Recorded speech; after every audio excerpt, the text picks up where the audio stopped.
What's going on, everybody? We're back for episode number 45 of the Real Bodybuilding Podcast, and today I am with two gentlemen who are smarter than myself. One we've seen before on the show, Chris Tuttle, and a new guest we have is Mr. Layne Norton, who has a lot of controversial ideas, or maybe not controversial to everybody, but some bodybuilders think maybe aren't. They're not kind of what we do, so I want unconventional bodybuilding world. Yeah. But they're interesting nonetheless, because I've read through a lot of your Instagram, and it's the interesting part about it is I would like to be able to diet the way you say we can diet, and I would like to be able to do some of the things you say we can do, but something keeps holding us back as bodybuilders. So that's kind of why I wanted to have you on, to kind of explain and talk to us about your thoughts on some of the things we're going to discuss. Sure. Layne, do you want to give us kind of an introduction or credentials for those people who don't know you first? Yeah, sure. So we were just talking about this, both actually bro science versus science. So I either describe myself as a meathead who loves science or a nerd who loves lifting heavy shit. I can curse, right? Okay. Yeah. You can curse. Good. Otherwise I'd be in trouble. I just got into lifting when I was young, got into bodybuilding when I was young, when I was 19, did my first show, competed on and off for about 10 years, turned pro in the drug-free organizations, coached a lot of people, all that kind of jazz. But as far as my academic background, I did a bachelor's in biochemistry, and then I did my PhD in nutritional sciences at University of Illinois, and my specific area of focus was protein metabolism. So that was kind of I was very transparent. I wanted to find out how to get as jacked as humanly possible with science, right? So that was kind of that was my foray into that, and obviously I've just kept reading research ever since I graduated. Didn't go into academia because just didn't have an interest in that, but like lifting heavy shit, like helping other people lift heavy shit, and helping people improve body composition. So just to give people some background on kind of some on the surface background, you're 100% natural and have been kind of since you started, correct? I mean, it depends on what you define as natural, right? Some people say creatine and protein aren't natural, but okay. Well, let's talk. Let's be normal people. We're talking. Yeah. So no, I've never taken steroids. No pro hormones, no growth hormone, no insulin. Nothing like that. No judgment against anybody who does. I just look at it as kind of two different sports, right? So, I love bodybuilding too. I've been to probably 15 Arnold's, 10 Olympias. I actually was one of the announcers 1 or 2 years for the Olympia. Love bodybuilding in all forms. That was just something I kind of, just never really felt called to do that. Just for whatever reason. One of the things that impressed me the most was your powerlifting. You're involved in the sport of powerlifting, and you actually hold quite a few records, correct? Used to. Oh, used to. Okay. So, well, it's like track and field, right? They get broken all the time. So, it's funny. I actually got into powerlifting because, as a drug-free athlete, it takes a long time to build muscle. I mean, from when I turned pro to when I competed, I took 4 years off, and I put on about 3 pounds of stage weight in that time. Yeah. So, it's one of those things where, taking that long a break, when you're competing regularly, you kind of keep that motivation, that extrinsic motivation, because you got to step on stage. Mm-hmm. But it can be hard to keep that motivation when you're taking years off between competitions, right? Yeah. So I actually did powerlifting in between my turning pro and doing my first pro shows, because I just found that it was easier to stay motivated if I had a meet to train for. Right? Yeah. So I would train my main lifts, and then I would fill in, arms and all that kind of stuff with extra stuff. Sure. And then after I did my pro shows in 2010, I kind of said, well, I want to really focus on growing my business. Was going to start a family. I'll still do powerlifting, but we'll see, maybe, 4 or 5 years again, I'll compete again. And it turns out I was better at powerlifting than I was at bodybuilding. So, just kind of really sunk my teeth into that. Was fortunate enough to win USAPL Nationals twice.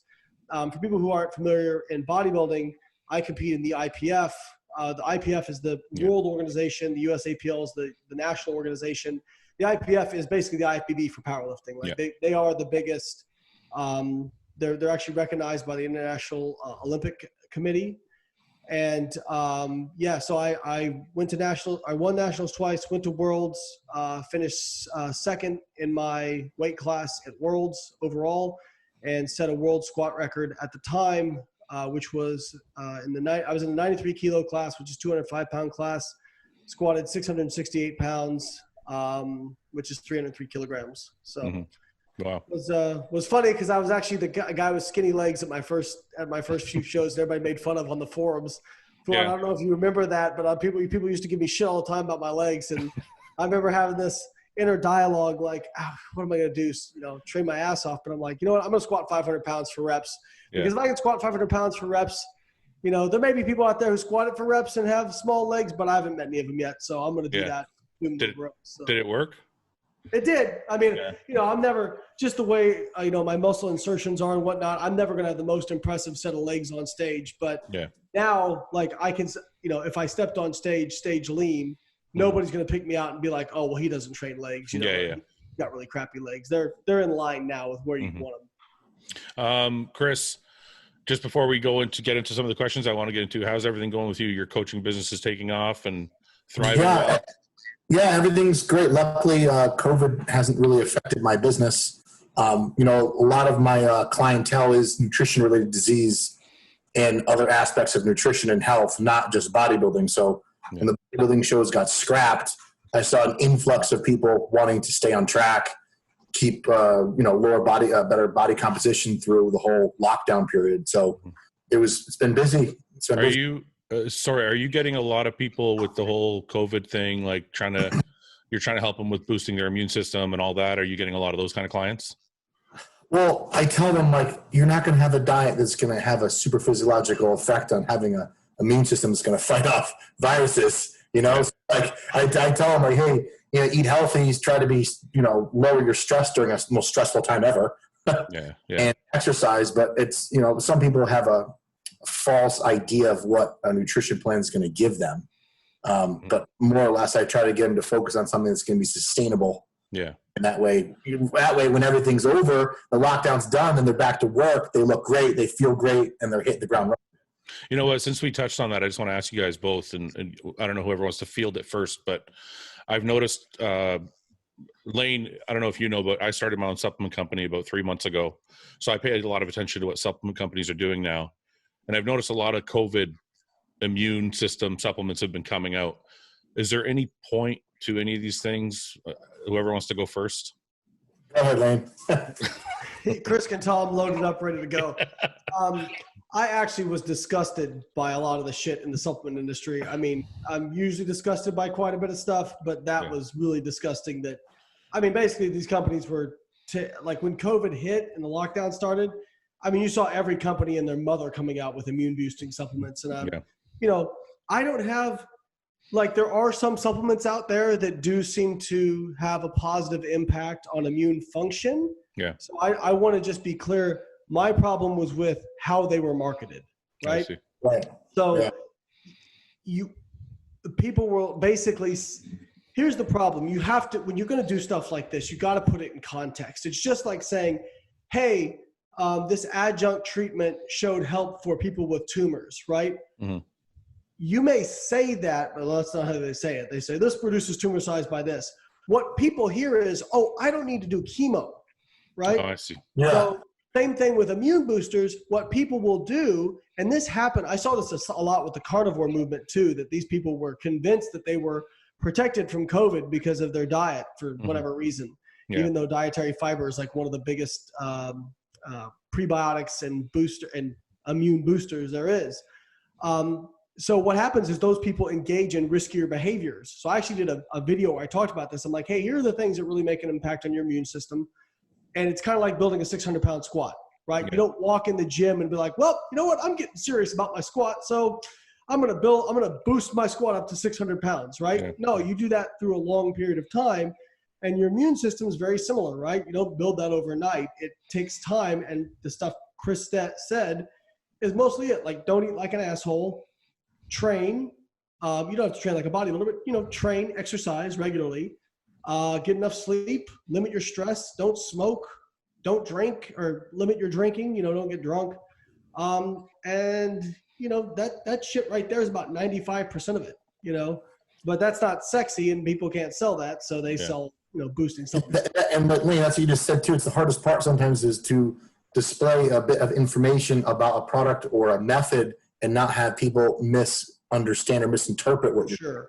You might say one thing and then they go, oh, okay, I can do that every day. No, I never said that every day, you know? Yeah. So, I'm with you on that. It's like people have this idea that a supplement's going to make their immune system like your body on steroids. It doesn't quite work that way. So let me ask you guys a question as the non-scientist in the group. I didn't know that about my immune system. I didn't know that it took time to build it up and make it strong. I didn't think it would be like an overnight. Like, you know, some people go, for example, some people go take those vitamin drips, right? They do the IV vitamin drip thing. I didn't know it could take months for that to boost my immune system. I thought it would be like, you know, a few weeks, and then also combined with eating healthy and sleeping and training and all the other things you mentioned. So how long would it take somebody, let's say somebody's got like a shitty lifestyle and they decide they want to have a stronger immune system. How long would it take to do all the things you mentioned, plus add supplements or add a vitamin drip or something like that? How long would it take to get their immune system up and to a strong point? Well, that's really difficult to say because we're talking about people with different starting points and, you know, genetics. Yeah. What I will say is like, okay, so first preface, I'm not an immunologist and that's not my specialty. So I'm going to use some knowledge I have about nutrition and what we take to typically see, you know, health markers start to improve and juxtapose that. And then if somebody who is listening is an immune specialist and I'm full of shit, they can tell me. You can leave in the comments section. Yeah. Typically what we see is that, you know, your health markers, if you start like losing weight, start dieting, you typically start to see those improve in about, you know, 3-4 weeks, like, especially if you're actually losing some body weight. Mm-hmm. But in terms of like getting back in range, like if, you know, you take somebody who's like my father is pre-diabetic, you know, obese, that sort of thing. He started losing weight within a month. His markers were starting to improve. And then after he'd lost about 20-30 pounds, they were getting down into the normal range. And you see that as like, you know, the first, with weight loss, like the first 10% body weight you lose, you get almost all the health benefits. Like it's a big jump. I don't know if immune system's that way, but I would guess it's probably like that you're gonna see some relatively quick results. And we see this with training, right? Like you gain 90%, if you're talking about drug-free, you gain 90% of the muscle you're ever going to gain probably in the first couple of years of training, right? Yeah. And then it's a slow grind after that. Yeah. Immune system's probably the same way. I would say you're probably going to get, if you start employing all those major lifestyle improvements, probably within a few months, you're going to look a lot different. But the thing that really is important and that people don't talk about, and I actually talked about this in the video, is you could do everything right with your immune system. It doesn't mean you're not going to get really fucking sick. Yeah. That's the problem. In fact, they've actually seen with COVID, some people in the early 1900s, there was the Spanish flu, which wiped out millions of people around the globe. And it actually kind of targeted healthy people because the one downside to being really healthy and having a really robust immune system. Too clean. What's that? Too clean? Clean, wash their hands too much? No, not even that. They have a cytokine storm, basically. Your immune system is because inflammation is part of the immune system's response. So people can actually have such a robust response that they get like super high fevers. And they actually, one of my friends is a head of medicine at Naples General Hospital. And he said they've actually seen some healthy people get really, really sick, you know, not die, but get really sick because they were their body basically attacked itself because the immune system was so strong. Mm-hmm. So I think that's one of the things that doesn't get talked about enough is, yes, I'm not saying don't build up your immune system. I still think overall that's a good idea. Live a healthy lifestyle. That's not an excuse to go out and be a pig. Yeah. But hey, try not to get fucking COVID, right? Yeah. Try not to get sick in the first place. Wash your hands, practice social distancing. I've told everybody, I don't believe in mass hysteria. I've gone out to dinner, you know, since Florida reopened, all that kind of stuff. But like, just be smart, right? Like take reasonable precautions. This doesn't have to be an impotence on your life. Yeah. So Chris, going by what Layne said, blood work be a good marker of immune system, or is it completely separate and not really connected at all? That's beyond my scope of practice. I mean, I'm sure there's markers in the blood you can test for immune function, but like Layne said, it doesn't mean you're not going to get really sick. No, but I know. Okay, so let's assume you can get sick regardless if your immune system's good. I'm just saying, if somebody's trying to judge if they have a good immune system or not, we always go get our blood work done all the time. So let's say a guy goes to get his blood work done. Everything is in normal range. Can that guy assume he's probably got good immune function for, without doing any specific testing? You can get white blood cell counts and that side, and your leukocytes and T4s and that kind of stuff. I mean, that's going to be a relatively, decent marker of where your immune system's at. Okay. But it's tough too, because that's at a baseline, right? That's at a baseline. Yeah. So you're also looking at like, what's the response? So it is a little complicated. And I'm sure if an immunologist was on here, he would be able to give us a lot of nuanced talk and explain, how it's not quite so simple. But I mean, what we see, in overall health is just, the major stuff. Like, people overcomplicate this, because that's where you can overcomplicating it. But it's like, I tell people, if you like, for longevity, don't eat like an asshole, get enough sleep, exercise, don't drink too much, don't smoke, manage your stress, and limit your stress. Yeah. We used to say, a friend of mine that I used to do a podcast with, is no longer with us, used to say, it's the broad strokes, not the scalpel. Sometimes if you can get the broad strokes right, most people are taking out a scalpel without getting the broad strokes right. Well, the bodybuilding comparison would be like, the people who overanalyze every fucking detail. That's where it came from. Should I do 13 reps instead of 12? And it's like, dude, just go fucking train hard for 10 years and you're going to look good. You know what I mean? Yeah. Like the people who end up looking real, like, I'm sure there are people who train really hard for 10 years and don't look great, but it's probably pretty small, right? The problem is these guys overanalyze it and they end up doing nothing. Yeah. So I guess to put a point on it, we could say the immune supplements are probably a help, but not without all of the other things that we've discussed in your lifestyle to begin with. And it's not immediate. Too. That's okay. Okay. So let's get into some bodybuilding nutrition stuff, because Layne, the nutrition is kind of your area, correct? Yep. That's my wheelhouse. All right. So there's one kind of pressing question that everybody talks about all the time in the bodybuilding world. And I don't think you're a fan of it, but I am. So I want to ask you about this. Okay.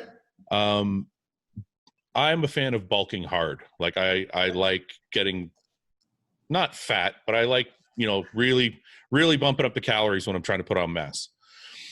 And I think we should define the term significant muscle first, because some people, if I say, can you put on muscle without bulking hard? Somebody would say, well, I put on 5 pounds this year or 2 pounds this year. And I'm like, that's not significant, right? So my question is, can somebody put on a significant amount of muscle, assuming they're not a beginner, like they're already into lifting, without bulking, without being on a heavy surplus of calories? I think there's a couple ways to look at this. I have like general kind of guidelines that I go by when I work with clients or I make recommendations, but I very rarely just toss anything out and say that's worthless, because I just look at everything's tools in the toolbox, right? Mm-hmm. But what I always tell people is, okay, if you're going to bulk hard, yes, you can probably add more lean body mass doing that. Here's the problem. And especially for, people who aren't using PEDs, is you've got to take that off, right? Yeah. And when you take it off, that's where the real problem is, because if you've put on a lot of excess body fat, now you're going to lose more lean body mass when you come down. I did a I'm sorry, can I interrupt you for 1 second? Go ahead. Can we discuss, okay, how about we just split it? Because I know some people that watch the podcast are natural and some people are not.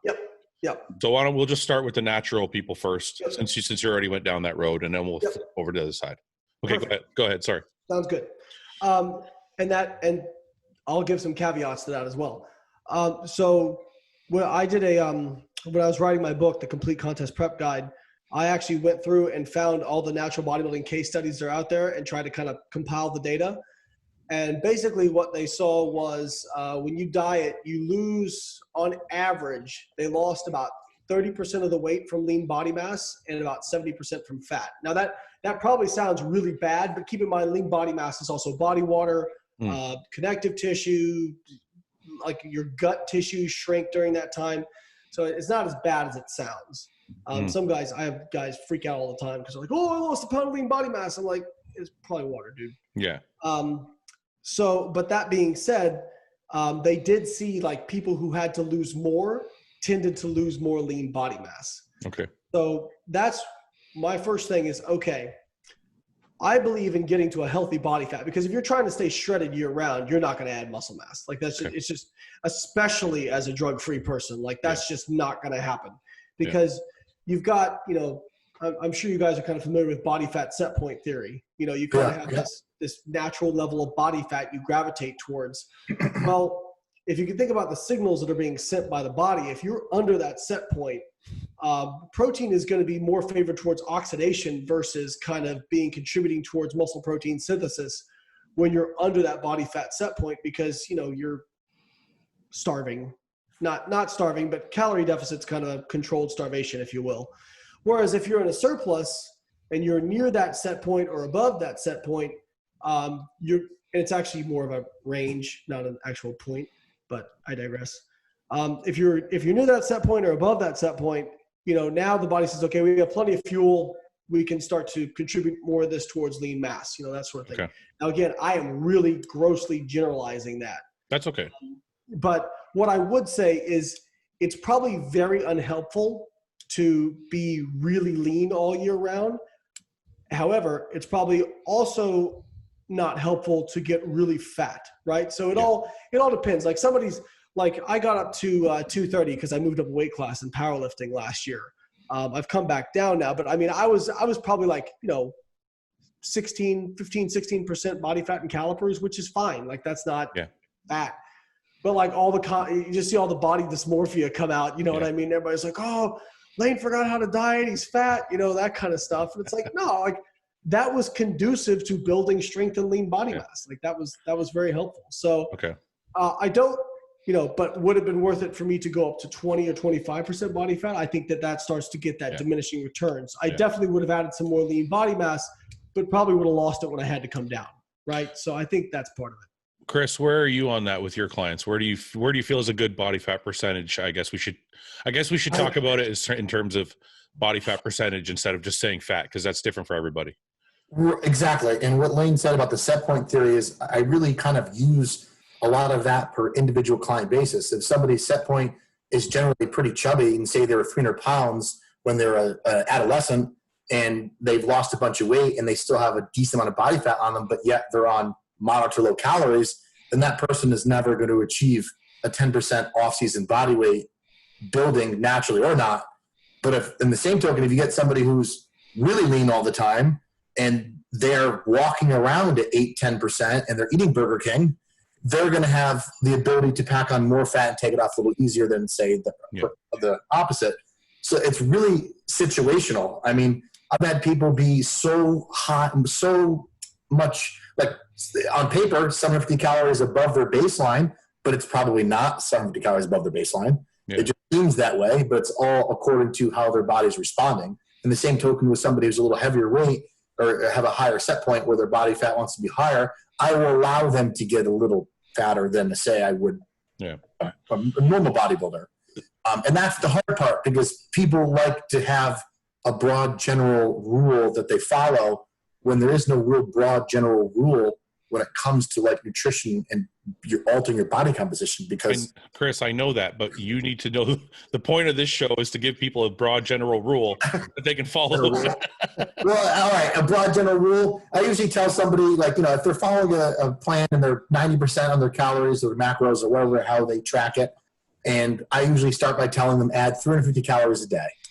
Bring it to baseline calories on their non-training days, follow for 7 days, and then see how your body responds. If you're getting good training and you feel good, digestion's good, energy's good, and weight is slowly trending up. When I say trending up, if you're natural, maybe 1 to 2 pounds per month, if that, and obviously keeping an idea of what your pictures look like and your body composition. But if you're not natural, same thing. You're looking at pictures, looking at your weight, and if you're not gaining, you might need to add some more. But then again, if you're gaining, and you're not, if you're adding calories, and you're not really gaining, or you're gaining body fat, you might want to look at your training. Like some people's training aren't sufficient, or they're training too much. Okay, so let me go back a bit, because I think maybe we're going a little bit off. So let's explain to me what the body fat set point theory is. So is that saying, like, for example, my body for example is probably comfortable around 12%. That's usually kind of where I'm happiest, and my body just tends to go there. So you're saying if I tried to be 10% all year, I would have a less optimal way of building muscle. Like, it wouldn't be as easy for me to build muscle. Is that what you're saying with that theory? In theory, yes. Okay. Well, at 10%, you're probably still close enough that it wouldn't be that big of a difference. It's more like so you got to think about set point as more of a range. There's a little bit more of a buffering zone. You know, I don't like that they call it a set point. Now if you talk to scientists, they refer to it as a settling point because it's more of a range. Yeah. I would say, you know, if you're happy around 12%, you know, anywhere from 10 to 14 is probably going to be that sweet range, you know? Yeah. But as a bodybuilder, aren't I like, okay, if I'm comfortable at 12 and I just stay at 12, in my mind, I'm like, I'm not really making any progress. I need to be pushing the envelope a bit, right? Like, I'm like, okay, let's say I start the off season and I get up to like 12% body fat and I just stay there all year, I feel like I'm not body mass. What? But if you're at 12% and you're gaining body weight, then I wouldn't want to change anything. It wouldn't matter. Yeah, you're right. Right. So okay. So if we talk about it as far as weight goes, we want our weight to keep increasing, but we don't want our body fat to keep increasing. Is that what we're talking about? Well, ideally, but it doesn't always work out that way. Yeah, I mean, especially once you've been training for a while, you know, you're going to gain lean mass and fat mass concordantly. The idea being that, and I actually really like kind of like during a bulking season to do short mini cuts in between. Mm-hmm. And the reason I like doing that is because, one, it kind of gives them some mental sanity. You know, when you've been stage lean and you always compare everything to that, it can be a mind fuck to go into the off season. Yeah. Some guys don't mind, but some, you know, there's some people, and you've seen it, they compete all the time because they just can't handle being off season, right? Yeah. And they don't make as much progress as they could. Mm-hmm. So I think that's one thing. And also, if you're doing like short cuts, you can afford to be relatively aggressive, and you're going to, especially if you're near your set point or above, you're going to lose mostly fat mass. Mm-hmm. So I think that's nice because you can kind of build in those. You can gain, build in a shortcut. And plus, by the time you're at that point, especially for the guys you're talking about, Fouad, who have trouble gaining mass, you know, you're so sick of eating by that point, you're just like, oh, thank God. You know, I can eat a normal amount of calories, right? Yeah. So I like to build those in, like nutritional periodization, you know what I mean? To build those in, to have that. I think the other thing to think about that we haven't really touched on for this talk is time frames, right? Like if you're going to take a 4-year off season or a 2-year off season. That's not an off season. That's like you might as well be like me. I haven't been on stage in 3 years. I'm like retired. Right. When I say off season, I mean like, you know, the 6 months between shows or you know what I mean? So that's the other thing to consider is if you're competing pretty frequently, it might behoove you to stay a little bit leaner, right? Because that's a large fluctuation. And again, this is on drug-free athletes. So, you know, how much does it carry over? It's hard to know because we don't have direct examination. But we know that when it comes to like testosterone, cortisol coming back to normal, sleep coming back to normal, and the recovery of their endogenous BMR based on the case studies we have, takes up almost the same amount of time to recover that as it did to actually lose the fat in the first place. So consider that, you know, for, again, talking about drug-free athlete, if they took 6 months to come down, which I know a lot of guys do 20 to 24 week prep in natural bodybuilding, because we do like diet breaks and that kind of stuff just to kind of try to stave off some of that lean body mass loss. Now you need 6 months recovery. Boom. That's the year. You know what I mean? Yeah. So what I will say is that the longer your off season is going to be, I think probably the heavier you can afford to let yourself get. Yeah. If you're doing shorter off season, and especially with the new rules with the IFBB, from what I understand, it's kind of encouraging you to compete much more frequently. Yeah. So with that, you know, what I would tell people, and I have had some IFBB clients, not not recently, but a year or two back, where I would say, listen, if you really want to make some progress, I know it's hard to not compete for a while, but like take a year off, really focus on building up some lean body mass. And then when you come back, let's do every freaking show and try to get you to the Olympia. Right? Yeah. Like, but if you're trying to make progress at the same time that you're trying to do all these shows, like that's going to be really tough to keep up. That's going to lead me down another path a little bit later, but there's two things I want to go down. So the first thing I want to know, Chris or Layne, whoever wants to answer it. When we talk about body fat set point theory, all of it makes sense to me, but how does somebody know, like a lot of people are just starting out. They haven't been dieting and not dieting in off seasons for years. So they don't know what their body's comfortable doing. They could be in only a year or two, or they could just be starting. So they're like, how do I know what my body fat set point is? Well, are you referring to somebody who hasn't really been weight training consistently? Yeah. I mean, like if you've been doing it for 10 years, you kind of know where your body is comfortable, right? But if you've been doing it for 1 or 2 years, or you're just starting, you have no idea like what your comfortable body fat level is. Usually, even with my general weight loss clients, like say if, they're looking to lose a significant amount of weight or not, usually the common questions I usually ask them is like, the current diet that you've been following, because most people who come to me are already following a diet to lose weight, right? Yeah. Off. And they're like, oh, well, I've been kind of eating like this for the last 60 days or 90 days, and I haven't really gained or lost any weight, right? And then usually if they're a reasonable body fat, I could assume to say they're near their set point, because they're obviously going out on weekends, they're eating excess calories, but yet their body weight is still the same. Yes. Down, it's not going up. So I could assume at that point, given their lean body mass and what they're training, that's around the set point they should be, or where their body is at that point. And then from there, the progression starts. But Layne, I remember I read something that you wrote a while ago that, exercise and weight training can change that set point, like over time, and whether or not how long that takes. But like, even for myself, anecdotally, I've been able to maintain a much leaner physique now than I did 8 years ago. And 8 years ago, I would always get pudgy in the off season immediately. And it doesn't seem to ever go that way anymore. I lose my appetite before that happens. Yeah, that actually goes for me as well. So that's a great question. Yeah, I think that that's one aspect of it too. And the other one is that there is some research showing that potentially, because people ask me all the time, can I change my set point? You can definitely change it going up. There's a lot of research to show that you can reprogram it to be at a higher set point, which sucks. Yeah. But there is some research suggesting that if you get to a leaner physique and you maintain that for 1 to 2 years, that can effectively become your set point. Now, that seems strange when you consider set point, we think, is mostly controlled by a hormone called leptin. Yeah. And leptin is a hormone that's secreted by the adipose tissue. And you can kind of think about it like your body's body fat thermostat. So if you have a thermostat, right, you set it to whatever, 70 degrees Fahrenheit for, I think you're Canadian, right? I'm Canadian, yeah. Yeah, so you guys don't use Fahrenheit. Well, you guys probably know it. I'm right across from Detroit, so I use Fahrenheit. But cool. Go ahead. 70 is like 20 degrees Celsius. Anyway, go on. Yeah. So let's say you set it to 70. It gets a little hot. The AC kicks on, bumps it back down to 70, right? It gets a little cool. Heat kicks on, bumps it back up to 70. So as you diet, your fat cells shrink and they secrete less leptin. And the amount of leptin they secrete is controlled by two major factors. And the biggest one is just the size of your fat cells. So for the most part, your fat cell number is set and doesn't really change. They kind of get bigger or get smaller. So when you're dieting, your fat cells are shrinking, your leptin's going down. And then the other factor is the short-term flux of nutrients across the cell.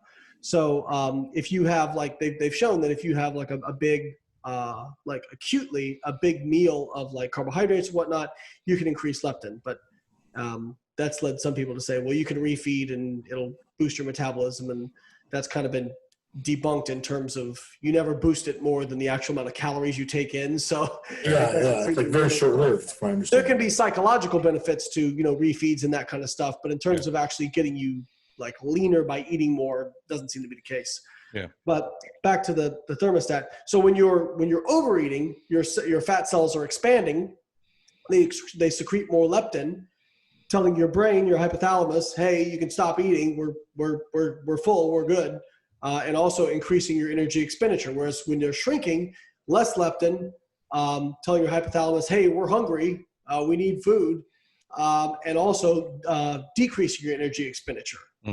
That's kind of, we think, how it works. Now, if you really get into the nuts and bolts of the literature, it's actually insanely complicated. And there probably is another hormone that's in there they call adipose tissue catabolic factor, but they haven't identified it yet. But it's kind of like dark matter. They know it exists, but they're pretty sure it exists based on the way, like, leptin doesn't explain everything, but they haven't identified it yet. So kind of an interesting breakdown. But it also, just to point to that, some people get confused about calories in, calories out too. They go, well, I ate in a calorie deficit, didn't lose weight, or guys are like, well, I add calories, I add 200 calories a day, I didn't gain weight. That means this whole calorie thing is bullshit.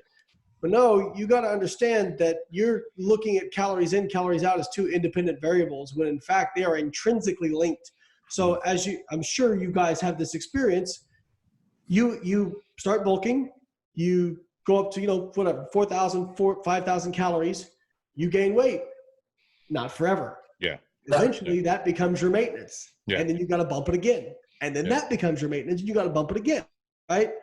That's because your body is increasing your energy expenditure. Yeah. And people hear energy expenditure, they think exercise, but it's actually much more nuanced than that. Your BMR goes up, so just your body just wastes energy because not just because you have more lean body mass, but it also becomes more wasteful, more thermogenic.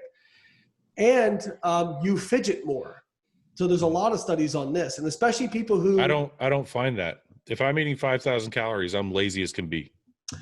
Maybe, but well, yeah, because you feel bigger or whatnot. Honestly, man, I'm telling you, and I'm not trying to be. I know I'm kind of trying to be a smart ass, but honestly, when I'm in peak off-season mode, I'm on the couch. Like, there's no fidgeting, there's no moving. so I don't know. Well, there's always exceptions too, like that. Yeah. Totally. So basically, but they've shown, like, they did an overfeeding study one time, just for an example. It was by a guy named Levine, and they took, I think it was like 8 people, put them in a metabolic ward, fed them exactly a specific amount of calories over, I think it was 1,000 calories over their maintenance. There was one person in the study who actually lost like 0.8 kilos during the study. Yeah. Right? Yeah. So people, again, will look at that and say, well, calories in, calories out. But it'd be like when you fill up your car, right? So we have a set gas mileage. It would be like when you filled up your car, when you started driving with a full tank, you got terrible gas mileage. And then the lower it got, your gas mileage would start going up to the point where when you got near the end of the tank, you could go almost 100 miles on a gallon, right? Does that make sense? That's a great analogy. That's really good. That's kind of how it works. Your body just gets, and it goes the same way, right? Like when you diet down for a show. Body's so efficient.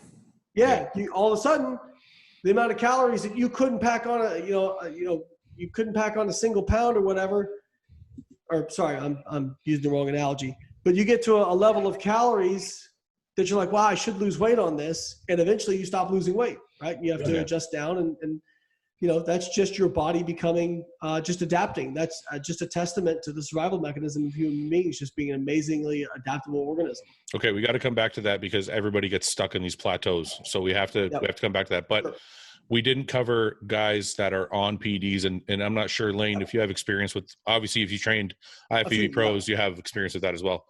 Yeah. So if, let's say you're taking PEDs and you're in the off season. Now we've kind of established that you want to be around your set body fat point. Mm-hmm. How far can somebody on PEDs push past that point before they've gone too far? Because part of the reason you guys are saying that is you don't want to get too fat as a natural person because it's going to take forever to get it off, and you're going to take off some lean body mass in the process. With PEDs, it's going to be a little bit easier, obviously, and you're going to retain more muscle in the process of losing fat as well. So what are we talking about as far as pushing the envelope body fat wise if you're on PEDs? Well, I mean, I still wouldn't want my guy to get super fat either way. Nobody wants to get super fat. Yeah. How far? Well, the thing is, I feel like you could push a little farther and not have to worry as much because you can also come down and get in shape faster and reduce the risk of losing lean mass. Not to mention using PEDs in the off season, your ability to stay leaner is much easier because you can be pushing well above calories and still be fine. And just like anybody knows who does use gear, who comes on and off, it's like staying lean when you're coming off of a cycle after having that muscle mass is very difficult, just if that level shift. So when your levels are that high, it's like you could push, get a little fat, and make a correction in 2 weeks and be right back to where you were again. Yeah. It's not like, oh, crap, I have to diet for 4 weeks to get that body fat back off. Small corrections can make a difference. So you have a much bigger cushion to work with. I know this is way too simplistic for you guys, but I know what guys are looking for that are listening to this. They're looking for what body fat percentage is too fat, what calorie amount is too little. And I know I know it's way too simplistic because I know it's very individual. Calorie wise, I don't even think you can answer that because everybody's different. But fat wise, I would say if you start losing visibility of your abs and you're a gear using bodybuilder, you're too fat. Like, I don't think anybody should lose vision of their abs, period. The Lee Priest Muscle Tech ad from the early 2000s might be a little far. Okay, wait a minute. I'm going to be the bro scientist for a minute, all right? You guys can hold on to your science for a second. When I was starting, I did the Lee Priest fucking diet for like the first 3 years of my career, and I probably put on 15 pounds of muscle the first year, maybe 10 the second 2. And I know it's because I'm starting, so obviously you're going to put on the most muscle at the beginning. But I ate everything in sight, and I don't think I could see my abs the second year. That's for sure. But it worked. Like, it worked. And now I see guys the problem is now I see guys, and it's almost like the pendulum has swung the other way. Like, when you say you should be able to see your abs, there's different degrees of where you can see your abs. Like, I can see my abs right now, but they're covered with a layer of fat. But some guys think seeing your abs is like they should be lean cut abs. And so guys are eating less now, and it's taking them longer to get bigger. So I think 60% body fat, you could call that. I think there's a couple of different things. I will give a more direct answer. But please, people listening, don't straw man what I'm saying. Okay, and say Layne said 15% is it, and that's the magic number. So I think first thing is philosophy of use. Okay, so I know a lot of guys in terms of PEDs. Some guys, everybody's got different philosophies of use. Some guys say, I go completely off cycle in the off season. I want to completely refresh my body. I don't want to take anything, other than PCT and whatnot. Yeah. And then they load up hard for contest prep, to maintain max amount of muscle. Mm-hmm.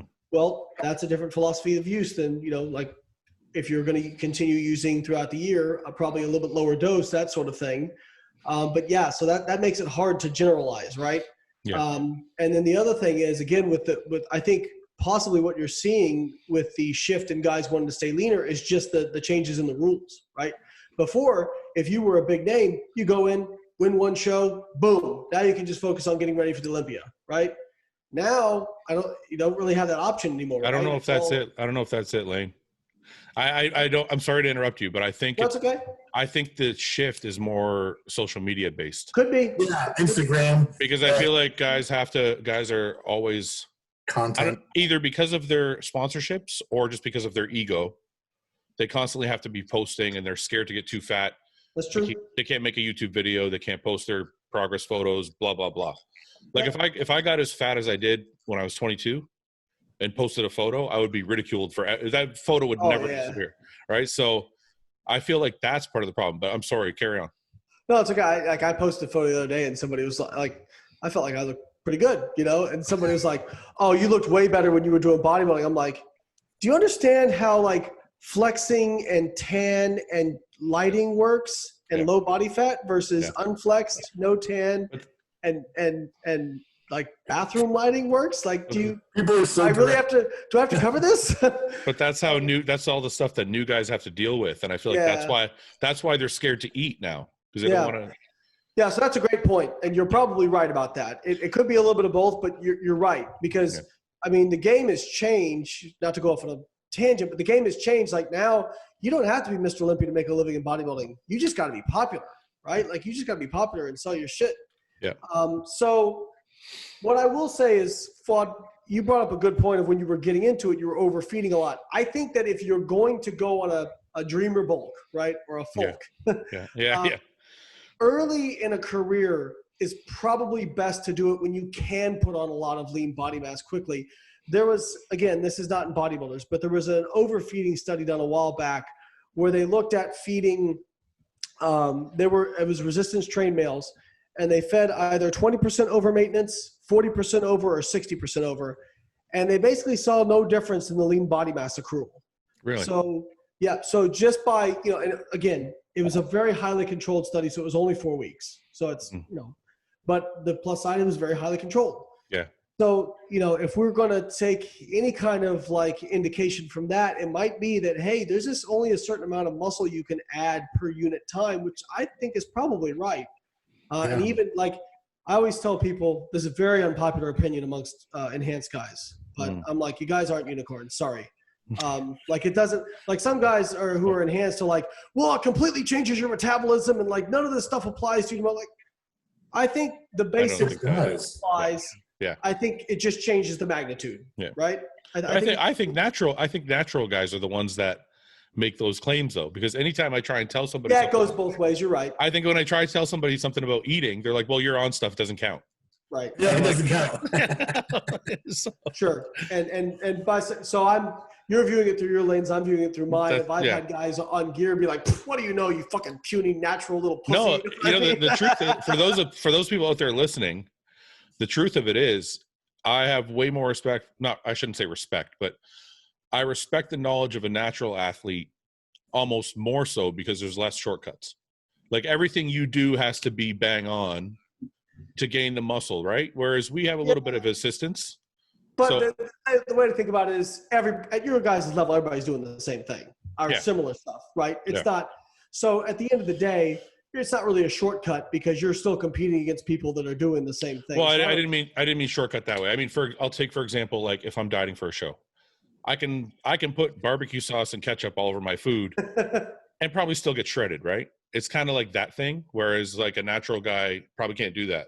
So it's almost like you have to be a little more meticulous. Unpopular opinion. They can. But they're going to eat less calories. Oh well, in your world, that's right. Yeah. That's right. Okay. Anyway, another unpopular opinion. So, anyways, what I would say is that if you're going to do a hard bulk, early in your career is probably better if you're a bodybuilder. Yeah. As you get more and more advanced, like, would it really make sense for Dexter Jackson to go and put on 50 pounds trying to gain muscle? No, he's I don't think a hard genetic limit exists. I think it's kind of asymptotic where you might be able to get to the point where you still make gains, but it's just minuscule and it's almost beyond like where you can't even tell anymore. Yeah.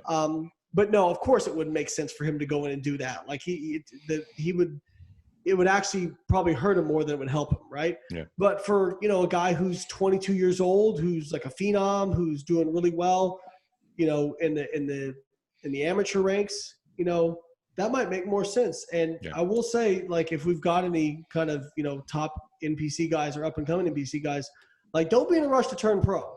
Like I tell this to a lot of my athletes. I'm like, a lot of y'all are in a rush to turn pro. Put this in your head. Once you turn pro, you may never win another show. Yeah. You might do everything right. And you might even not even get a top 5 call out. That's true. So don't be in a rush to turn pro. Yeah. Like focus on building as much muscle mass as you possibly can. And listen, if you're good enough, you're going to turn pro, right? Because if you can't turn pro, you're not going to place well in the pros anyway.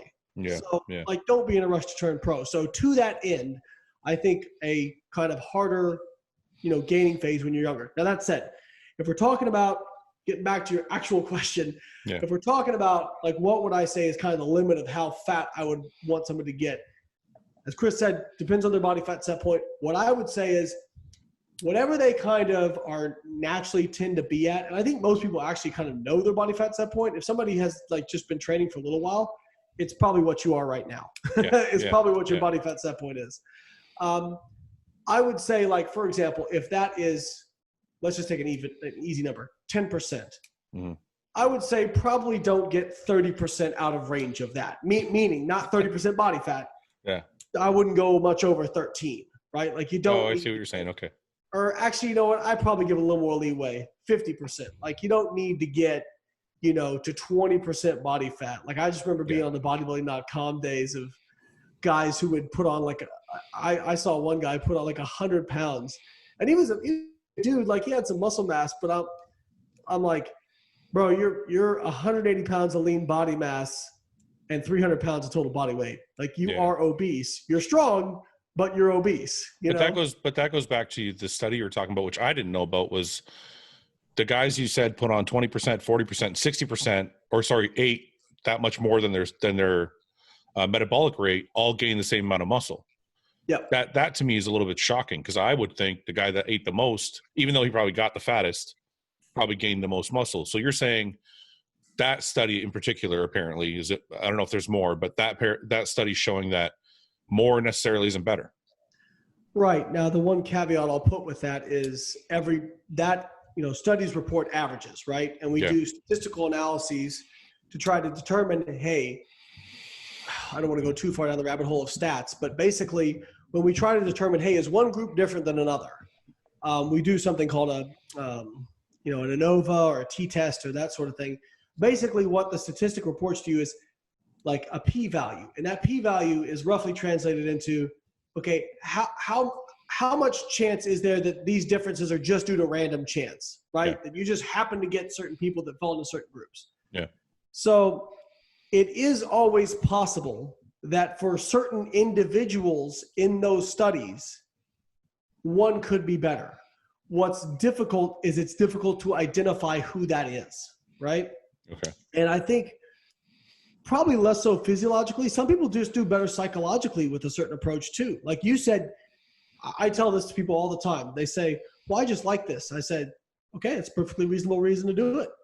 Like if you just feel more comfortable that way and you like it better and you've tried it other ways and you still like this better, well, fucking A, you know what I mean? Yeah. Like that's your personal preference, and it obviously can work, right? Because we see guys who do it every different way and it works, right? Yeah. Like there's more than one way to skin a cat. And I think that mindset of just being okay with personal preference, everybody tries to like make it out as to why their way is like physiologically better, like some metabolic reason. And a lot of times I just look at it and I go, that's just what they like. And that person. If you like it, it's actually more likely to work for you based on what we know about the power of suggestion. So yeah. So Chris, have you noticed the same thing with your clients? Like no matter how much they try and bulk, there's kind of like a really kind of an average of how much they're gaining each year? Well, my long-term clients, I would say it's totally genetic. Like I'm an individual that has continuously have gained 5 to 6 pounds of stage weight in the last 6 years, right? Mm-hmm. So I'm going to assume that obviously there's going to be a cap-off point for him, but I would assume he's going to gain more muscle next year because he never loses his appetite and his calories just keep going up and up and up, and he just keeps growing. Yeah. Then I have a couple other people that every year it's like, these are not natural guys. Usually 2 or 3 pounds, maybe 1 pound, but they look better on stage. You know, it's very, it's always the same for them. They're not going to come back their third year after putting on 3 pounds the first 3 years and all of a sudden jump 10-pound gain by increasing food. You know what I mean? Yeah. But like, I think like what people need to take away from this is like, everybody likes to jump on that 1.01% who puts on 30 pounds in 1 year. And they're like, I got to do what that guy does. Yeah. And you have to understand that like you are you as an individual, and you have to look at the data you've accumulated doing your own thing the last few years and continue that trajectory. Don't worry about too much other people's doing. Like Layne said, it's like preference is important. You know, I always make this tell people sometimes like I'll suggest something in a prep and they go, hey, I'm a little uncomfortable with that. And they're like, it's a little too extreme for me. I'm like, that's fine. They're like, well, do you think I'm making the wrong decision? I go, if doing what I'm doing makes you feel uncomfortable, it is the wrong decision. Yeah. If we're going to continue to go in a little bit in the right direction you are and you feel better about it, you're probably going to get better results that way, you know? Yeah. Go ahead. Sorry. No, go ahead. Okay. I was going to say, so the one thing I can take from this in a generality that kind of we've discussed over and over again is you guys both agree that staying below your body fat set point is probably not conducive to putting on muscle. Correct. Okay. So that we can agree then staying lean, the guys who stay lean all year, I mean, if they're genetically lean, that's not their fault, I guess, but staying below your body fat set point is not going to help you get as long as we understand that lean is an individual definition. That's what I'm saying. Yeah, that's what I'm saying. Yeah. So it's lean compared to you, right? So if your body's comfortable at 8% and you're staying at 6, you're not going to put on a lot of muscle. Probably not ideal. Okay, that's kind of where I was going with that. Okay, so there's a couple things I want to get into from that. And one, you said something about gaining in a deficit. And Chris, I've talked to you about this before, so I just want to make sure we're all in agreement. We've discussed before that gaining in a calorie deficit probably only happens if you're a beginner, if you're on PEDs, or you're some genetic freak. Is that pretty much how everybody feels, just so I can cover that? I'd add one more. If you're very obese, you can gain on muscle in a deficit, because Really? it's not. Yeah, because you got to think about your body's body fat sets. Your body's body fat stores are kind of like your fuel reservoir. Yeah. So if you go into a deficit, yes, you're drawing on body fat stores. But if you're somebody who's obese, you have so much body fat, your body's not going to really. I hate using this word because it's kind of bro sciencey, but panic. Yeah, so say the same thing. Panic. Yeah. I like bro shedding science. body mass. So I think if you're obese, and we do see that. Like we have seen that in people when they do studies in obese and their resistance training. They do see people who are obese, who are resistance training, who can gain some lean body mass. Now, it's not as much as they would gain, obviously not being in a deficit, but hey, it's good news. And then obviously the one other caveat would be any combination of those three, right? Yeah. Beginner, obese, or on PEDs. Chris, do you agree with that? Yeah, but like I get people who always want to do that, and I tell them like, listen, it's like trying to save money for a house, but you're also trying to invest in the stock market. It's like let's do one and then let's focus on the other, because they're going to be upset at the end anyway. They're going to be like, well, we only gained 1 pound of muscle and I lost 4 pounds of fat versus 10 pounds of fat and 4 pounds of muscle. Just Yeah, they're not going to be happy with either thing, right? Right.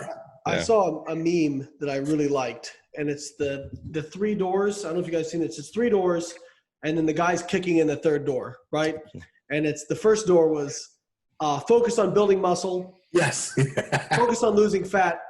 Try to do both at the same time and make no progress like I have for the last 3 years. Yeah. And that's that was me. And I think that's a lot of guys when they first get into this. It's like you get into lifting and you're so impatient, so you're like, fuck it, I'm gonna bulk hard, get swole, and then you find that all that food doesn't go straight to your biceps and your shoulders, it goes to your gut pretty quick, right? Yeah. So then what do? You start trying to cut because, I'm gonna get ripped for summer and the girls and whatever. Yeah. And then you start feeling kind of skinny and weak, and you go, okay, back to bulking, and it's like, no, you need to. I'm not saying you've got to go hard on each, but you need to commit a certain period of time. Yeah. To really doing that. And if you look at guys, and this is especially true for drug free, you look at guys who do well, who have on average do really well. They spend a significant period of their career not dieting. Yeah. They spend because when you especially for non-PED, when you start dieting, that's the muscle mass you got, right? Like you're probably not building a whole lot of it. So, I know this isn't a popular opinion, and I know it's not even true, but I consider that when I start dieting anyway. Like when I start dieting, if my lean body mass is 255, 260, I'm like, that's what I'm going to be working with in 12 weeks. Yeah. So I know people say, well, if you're on PEDs, you can gain while you're on a diet. It's a try. Yeah. People try all the time, like, oh, I'm going to be like Kevin Levrone and I'm going to grow into the show. I'm like, it's not possible. Or Ronnie Coleman, you mean like the 2 most gifted guys in maybe the history of the sport? Yeah. Okay. Have fun with that. Good luck. Yeah. I think it's important to also note that it's easier for people, whether they're on PEDs or not. I think it's easier for people that are competing because they have phases, right? Like when I started bodybuilding, it was easy for me to get fat and it was easy for me to get skinny and pick one because I knew this was my off season and this was my diet. But I think for the average person that doesn't compete, they don't have that staying power because there's no show they're pointing. Yeah. There's no end goal. Right. So they'll get fat for a month and then they're like, oh, I don't like this anymore. And I want to get shredded. And then they're like you said, they'll get weak and they want to go, but there's no end goal. So they don't know what to do with themselves. So how do we keep them focused? And I think Layne, that's where you come in. Cause you talk a lot about, flexible dieting and things like that. So that's kind of where I think that comes into play the most, but it's kind of leading to something else I want to ask you about. Do you think the flexible dieting model, which I think is great for the average person, do you think it's good for competitors? It depends on the competitor. So here's Here's where people kind of straw man what I say about different things. Like, so I'll give you a 2-minute background on how I came to this. So whenever anybody after being involved in science and having all these ideas and getting 99% of them eviscerated over the course of my scientific career and being disproven, because I had all the ideas. Okay, carbs make us fat. Nope. High fructose corn syrup is fattening everybody. It's the cause of obesity. Nope. So whenever I hear somebody make a claim, my immediate thought is, gee, I wonder if that's bullshit. But I do that for myself. Like if I have a thought, or my wife and I, so my wife has a master's in dietetics. So when we're rapping, we'll even do that with ourselves. I'm like, oh, I'm not sure if that's true, right? Like, so we'll kind of, I want to disprove myself first. Yeah. Because I don't want some asshole to disprove me, right? So when I'm looking at stuff, I'm always like, okay, does that make sense? So I like everybody, right? When I prep for my first bodybuilding shows, I'm like, can't have sugar, can't have high fructose corn syrup, can't have this and that.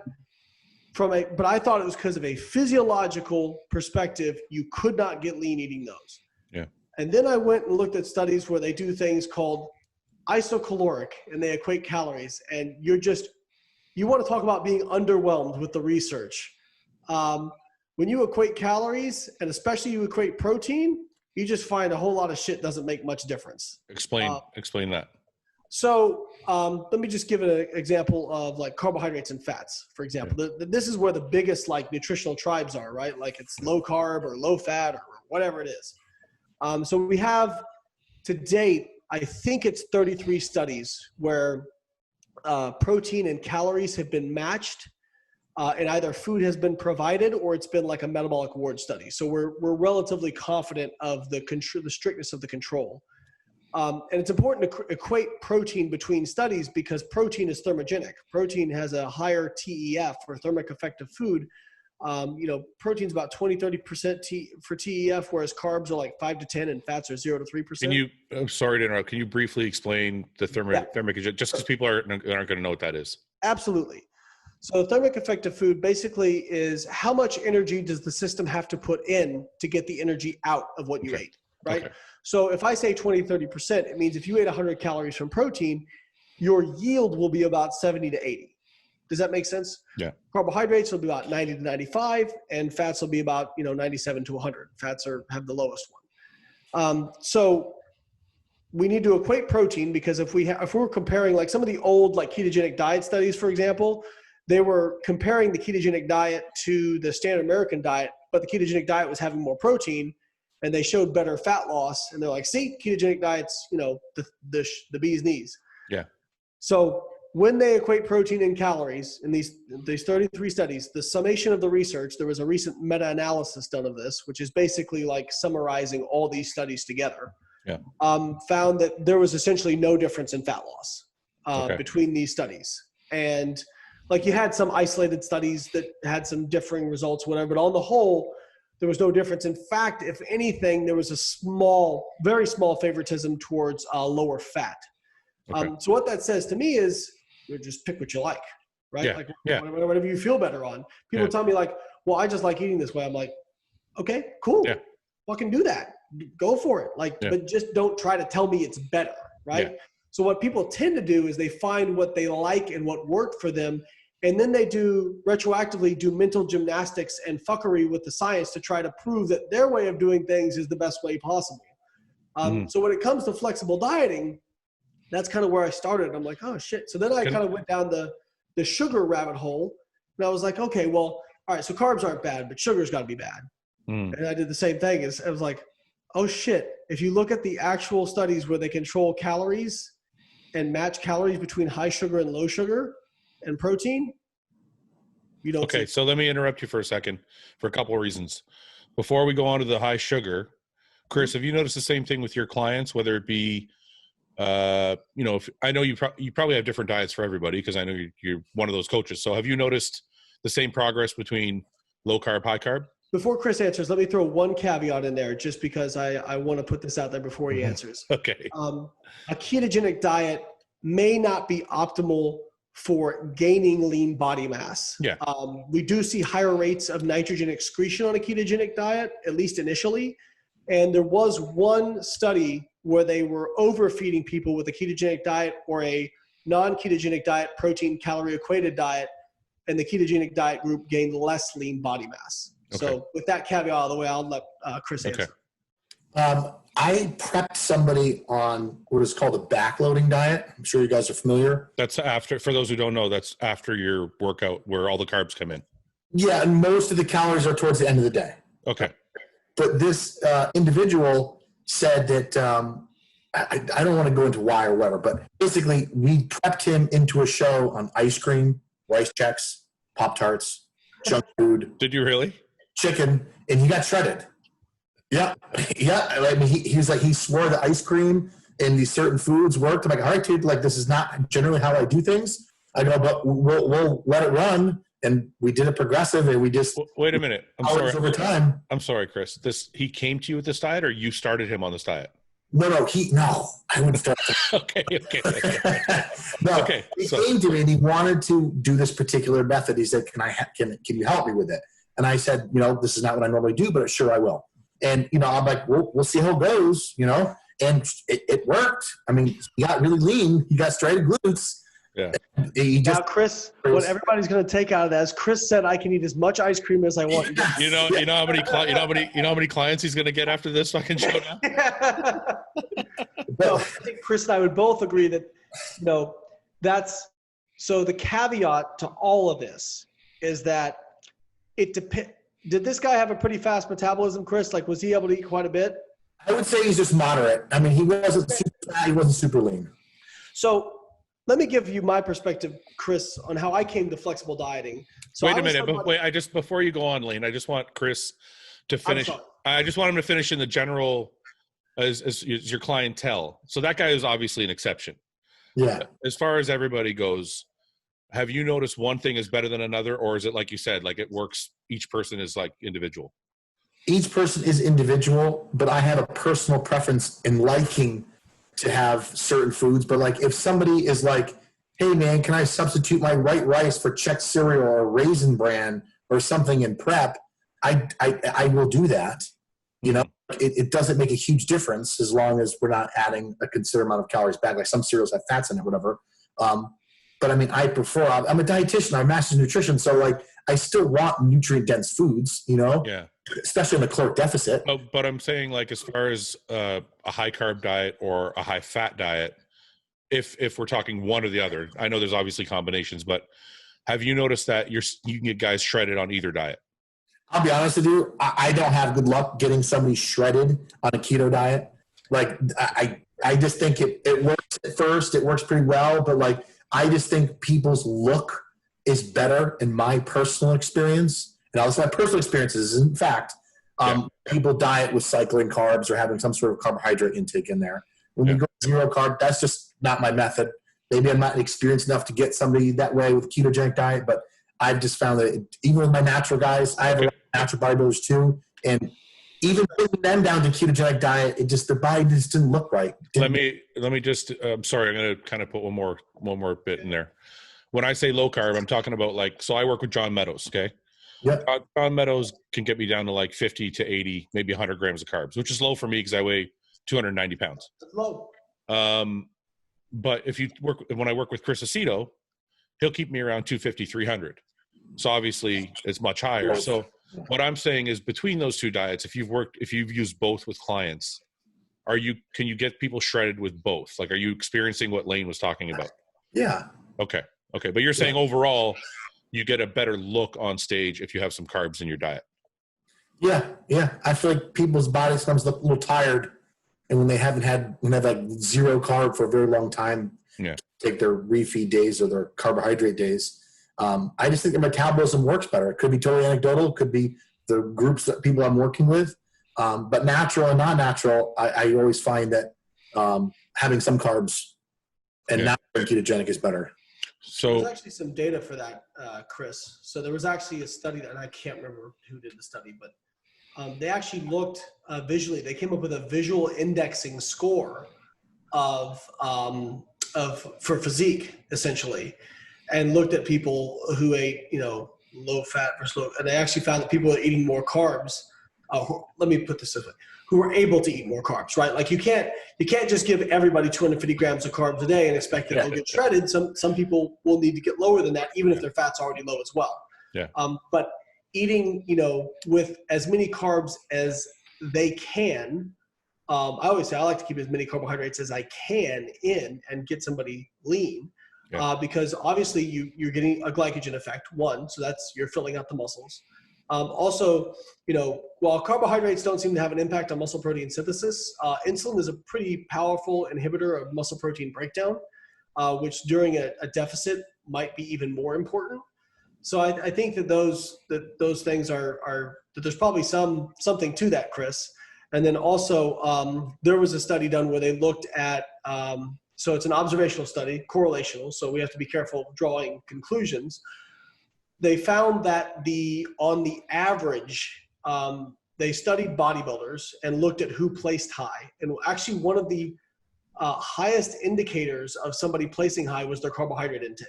People who placed higher tended to eat more carbohydrates. Now, interesting. That could be more of a function of people who are more genetically gifted are able to eat more, have more energy expenditure. Yeah. But what it certainly suggests is that carbs are not your enemy on the whole, right? But again, it's individual in terms of what each individual can tolerate. Before we go, we're going to go to the next thing, but I had two questions, so I want you to kind of pick which one you want to cover first, Layne. I think one's probably faster. So, because the flexible dieting conversation is a long one. Yes. But you also discussed the high sugar. I wanted to get into the high sugar thing because I can't see that being true. So I want you to just kind of discuss that a bit. Okay. So we have, there was a study done. There's about, I would say 15 studies or somewhere around there where they equate calories between groups, and they have people eat either high sugar or low sugar. And in all the studies I've seen so far, no differences in fat loss or muscle retention. And there was probably the best study was done by a guy named Serwit. It was back in 2001. Mm-hmm. And they had people, they put them on two different diets. One diet was, it was about 10 grams of sugar a day. And the other diet was over 100 grams of sugar a day. So, I mean, you got to imagine if we're going to see something, it's going to be with this, right? Yeah. And this was very tightly controlled. All the food was provided. Both groups lost almost the exact same amount of weight. So when you say that, is their calories, let's say their calories were 2,500. I think it was 1,800. Yeah. Okay. So let's say it's 1,800. Was it still 1,800, whether you're eating 100 grams or 10 grams, they still kept their calories the same. Okay. Yes. Okay. Yes. Now that being said, so in terms of, does sugar appear to be kind of an independent lipogenic agent independent of calories? No. Okay. However, what I will tell people, like the diet that Chris's client went on, ice cream and Pop-Tarts and that kind of stuff, most people aren't going to do well with that. Not because it's physiologically different for them, but because that's just not going to be very satiating for most people. Like, think about how, it's going to make you more hungry. Sure. Yeah, of course. Yeah. So like when I flexible diet, for example, in the peak of my off season, I always compare it to a budget, right? Mm-hmm. So if I'm peak of my off season, I can have 4,000 calories a day. If I'm able to hit my protein, carb, and fat intakes, get enough micronutrients, get enough fiber, if I have, a bunch, I'll get to the end of the day and have, 150, 200 grams of carbs left over, 30, 40 grams of fat. I mean, if I don't want to go to bed feeling like a bloated whale, I mean, that's where like having some Pop-Tarts or having, some ice cream or something that's a little more calorie dense, to fill out your budget can be really helpful. You're gonna have issues, Layne. Okay. Well, you can argue a bit about it. So like, let's say somebody makes $1 million a year. Yeah. Is it okay for them to go out and buy a $150,000 sports car as long as they can still budget correctly, pay their mortgage, take care of their expenses, all that kind of stuff, but they have a bunch of cash left over and they want to blow it? Yeah. Sure. Yeah. If somebody makes $200,000 a year, let's just assume cash and no loans and all that kind of stuff. If somebody makes $200,000 a year, is it a good idea for them to spend $150,000 on a sports car if it means they can't pay their mortgage and they can't, save money and all that? No, it's not a good idea. But wait a minute. I got a caveat to your analogy. All right. You make $1 million a year, you can buy a $150,000 sports car, right? And have money left over. Yep. But will you make $2 million the next year? Like, this is my thing, is like, it's like you know what I'm saying? Well, but that would mean that you're somehow doubling your energy expenditure. If I'm Understanding the analogy. Yeah. Yeah. If I'm understanding the analogy. So what I will say is that, I think for most people, getting a lot of your calories from, high energy dense foods is probably not a good idea. Okay, let me go back and break this down, just because I'm a little bit confused by the study. So what about people that are point to, and Chris, I'm not sure where you are on this. I want to know your opinion about this before I ask that question. I understand what Layne's saying. I've actually looked at the studies. Like I've read a lot of your stuff and looked up stuff. We're trying to learn. But like, I know what he's saying. He's saying like, sugar, having a varying amount of sugar in the diet could provide your control for calories. It's not going to affect your rate of loss. Yeah. And that's true. Because anecdotally, my last show, I'm eating rice and grinds, which has 3 or 4 grams of sugar per 35 grams of carbs of cream of rice. And I was eating 300 carbs a day of that. And I was eating fruit multiple times a day. And I got peeled. Yeah. So like, if sugar was a situation, I should have been only being able to eat oatmeal and sweet potatoes, Okay, but wait a minute. So I understand for, calories in, calories out. I understand we're just replacing the calories with a simple sugar instead of a low glycemic. But what about people that point to that all the time? Like you can't replace rice with, a can of Coke. You know what I mean? Like because it's not in terms of what happens with satiety, or that, there's micronutrients in rice and whatnot, but micronutrients don't really have an impact on body composition other than maybe vitamin D, that sort of thing. But doesn't people are led to believe that spiking your insulin levels is going to cause you to store more body fat. Is that false? Well, plenty of bodybuilders take insulin and get shredded anyway. I don't take insulin, so I don't. I mean, I have, but I don't like insulin, so I don't really. So I'll answer you directly, and then I'll let Chris give his input. So,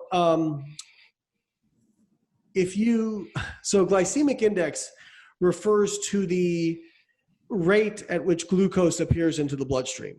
Mm-hmm. If you eat something that appears rapidly in the bloodstream, you will get a rapid response of insulin, but it'll also be shorter. Okay. The area under the curve is going to look pretty similar in terms of total insulin secretion. The difference is with low GI foods, it's just going to be more blunted and low. We have quite a few studies now on low GI versus high GI. Doesn't seem to make a difference in fat loss. The one caveat where it might make a difference is satiety, and also possibly people who, if you're somebody who is like, pre-diabetic, that sort of thing, if you follow a low GI diet, there is evidence that you will start to improve your blood markers a little bit of health a little bit quicker than somebody who follows a high GI diet. But at the end of the day, if both groups lose the same amount of weight over time, they get similar improvements. But these things aren't made in a vacuum, right? Like, okay, fine. If we're talking numbers and math, you're right. But if I tell a guy he can, no, I'm just kidding. if we're talking numbers in the real world, in a real setting, if I told this guy he could have a sliver of a cake with every meal, or he could have a cup and a half of rice, and it would be the same diet, you'd still get shredded, that guy's going to have an impossible time with the slice of cake. Right. So don't have it. But I'm saying, like, it's kind of like a misleading study. Like, it's telling you, like, you can have it, but it's really like. So you're conflating a little bit, because here's the thing. So this is where, and you guys have both experienced this, where you say something and people think that, so because I'm saying sugar doesn't stop you from getting shredded, what people will take from this is, Layne said everybody should eat sugar. That's not what I'm saying. That's not what I'm saying. So what I tell people is, you have the choice if you want to do that. If you want to spend that budget on that, I wouldn't spend much of it on that, because like you said, you're going to have a really hard time sticking to it. But it's important to give people enough flexibility because here's how I came to flexible dieting. Yeah. I tried to stick really rigidly to the bodybuilding foods, and what would happen, this is when I was in college, is somebody would buy a pizza, bring it over, and I'd end up just eating the whole thing, right? Yeah. Like stuff. Like binge eating, yeah. Yeah. And yeah, binge eating, exactly. And what I said was, you know what, I'm going to stop like trying to like omit all these foods out of my diet, but if I do have them, I'm just going to track them in my calories, protein, carbs, and fats, and you know, just handle it that way. And what it did was, one, I stopped binge eating. Like that helped me really stop binge eating and be more consistent, because again, it's one of those things where I'm looking at it's consistent work over time. So I would rather be, you know, I always say I'd rather have somebody who's 90%, 100% of the time than somebody who's 100%, 70% of the time, and the other 30% they're doing what the fuck ever, right? Because that perfectionist mentality it can take you far, but it can also really, you know, perfection can be the enemy of progress. So I tell people this because I don't want to put it in their minds that if they have a slice of pizza, or they have a Pop-Tart, whatever else, you know, piece of cake, that they've just fucked everything and they might as well just eat the fucking house down, because that tends to be what happens is if they have a little bit, they go off the deep end. Whereas I can say, hey, listen, you're whatever, your cousin got married, whatever, your wife wants you to go out for a night, whatever, fine, you can do it. Just be reasonable, make reasonable choices, track it in your calories, macros, and you'll be fine. Do I think you should do that every day? Absolutely not. Okay. But I think it's important to have that tool in the toolbox. Otherwise, you get people who literally go crazy. And I mean, you've seen guys who, you know, they'll eat clean all the way through a prep and then they gain 50 pounds the week after the show, right? That's me, 100%. I'm the all or nothing guy that you're always talking about, but I only am like that because I feel like there's a lot of things, maybe things I don't understand, that like when you have like that little piece of sugar and you're like, oh, it's okay, you can have one chocolate bar, don't eat 10. I'm like, I just spiked my insulin pretty hard. And I know maybe the blunted response is the same, but that spike is going to make me want another chocolate bar. Like so when that crash comes, my body's going to be looking for more sugar. So I'm going to try and blow your mind here a little bit. All right. So okay. Part of that is possibly the power of suggestion, that's been what you believe. So if you believe it to be true, then it becomes true. Also, the fact that you have tried to limit yourself purposely from those foods means that when you introduce that and you believe that it's going to cause some kind of physiological problem, that you do have a harder time limiting it. That we call that a disinhibition reflex in the literature. Okay. So when I say like placebo or the power of suggestion, people get really offended because they think I'm saying that their experience isn't true. So I'm not saying that. Okay. I do think that, you know, maybe you eat that and you do feel hungrier. But let me just give you a real quick explanation of how powerful placebo is. So there was a recent study where they looked at a bunch of stuff, but they basically identified people who genetically secreted more or less ghrelin. Are you guys familiar with ghrelin? Yeah. It makes you hungry, right? Right. Yeah. So you would think that the people who secreted more ghrelin are going to be hungrier. People who secreted less ghrelin are going to be less hungry, right? Okay. So they identified people on both sides, and then they randomly told them what they were. Okay. So you had 4 different groups. You had low secretors of ghrelin who were told they were low secretors of ghrelin who were told they were high secretors of ghrelin who were told they were low, and high secretors of ghrelin who were told they were high. You know what they found? It almost didn't matter at all what their genetics were. It mattered what they told them. And not even so far as their perceived hunger. They saw people who had low ghrelin who they told were high, their ghrelin levels actually physically went up. Oh, okay.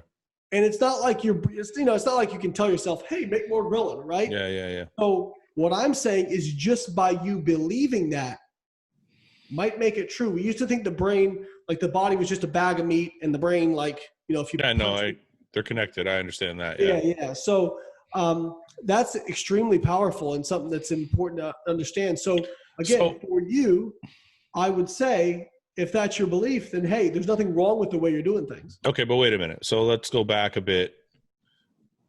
Chris, maybe you can. Let me summarize this. Okay, go ahead. This is how I'm seeing it. All right. So when Layne suggested the studies, when the studies came out and the sugar doesn't impact, you know, your fat loss depending on ranging of sugars, and then you talk about flexible dieting. Basically, flexible dieting is offering a phenomenon across the board, people, where your total average is better. If your total average is better, you're going to come out better on the other side. All right. Yeah. If you also know in your mind that, oh, I could have a piece of my mom's blueberry pie and work that in, that your relationship with food is going to be at a healthier area. So one, you might even be less likely to binge, less likely to even eat off your plan if you know you can have that. Because I know for myself getting into dieting, I went into that binge eating cycle when I first started bodybuilding and had to be super strict and I'd fall off hard, super strict. And then eventually when I came to terms with I just don't give a shit, then I haven't eaten off my plan like a month. I don't even care. I don't even think about it because I know I can have it. I just figure out a way to work it in and have balance. And the thing is this, like if you're a coach or you're trying to create a concept or a plan for somebody, you're trying to create a concept that is the most effective possible for the largest group of people. And unfortunately, your mind is really what controls a lot of that. So if you can have a plan that tricks your mind into staying on plan, having a better average, and not being controlled by food, you'll be a greater success at the end. So if God, you said it so much better than I did. Thank you. So Chris, if you're getting ready for a show or you're getting a contest ready for a pro show, is flexible dieting part of something you do? To a degree, yes. Well, explain that because I believe in it to a degree as well, but it depends what the degree is. Okay, so like I tell people when, like, say for example, this is me personally. So if I'm prepping, I look at food similar to like a bank, like Layne said, and I'll look at the food as in its micronutrient density, obviously the calories I need, but I'll always exchange a carb for a direct carb. Yeah, I believe in that too, though. But that's just saying, like, I want potato instead of rice. I'm like, okay, that's no big deal, right? But you're not gonna eat. Like, I'm not gonna tell a client to eat half a cup of rice with the first 5 meals so he can have a piece of cake at the end of the night. No, because think about it. When you're in a diet, when you're in a prep, and you're so caloric deficit, you're sweet tooth. You taste sugar, it's like crack. Yeah. So it's better to most people in that period of time when they're caloric deficit to not even taste it at that point. That's kind of where I was going with it. Right. Yeah. I'd rather them have a slice of pizza than have cake because they taste that sugar and forget it. Okay, wait a minute. So let's stay with that. So if your client says to you, you know what, Chris, I'm going to have 4 ounces of protein with the first 5 meals instead of 6, and I'm going to have half a cup of rice instead of a cup and a half with the first 5 meals. But for meal number 6, I want 4 slices of pizza or 2 slices of pizza. Are you going to be like, yeah, okay, you can switch that. That's fine. For preparation? Well, with Layne, would you do that in preparation? I wouldn't do it for preparation. I think it probably depends. If they're able to stick to that and do that consistently and they're, dropping fine and they're not overeating. Boom. That's sure. where my problem is. But are you saying consistent every day or wait a minute.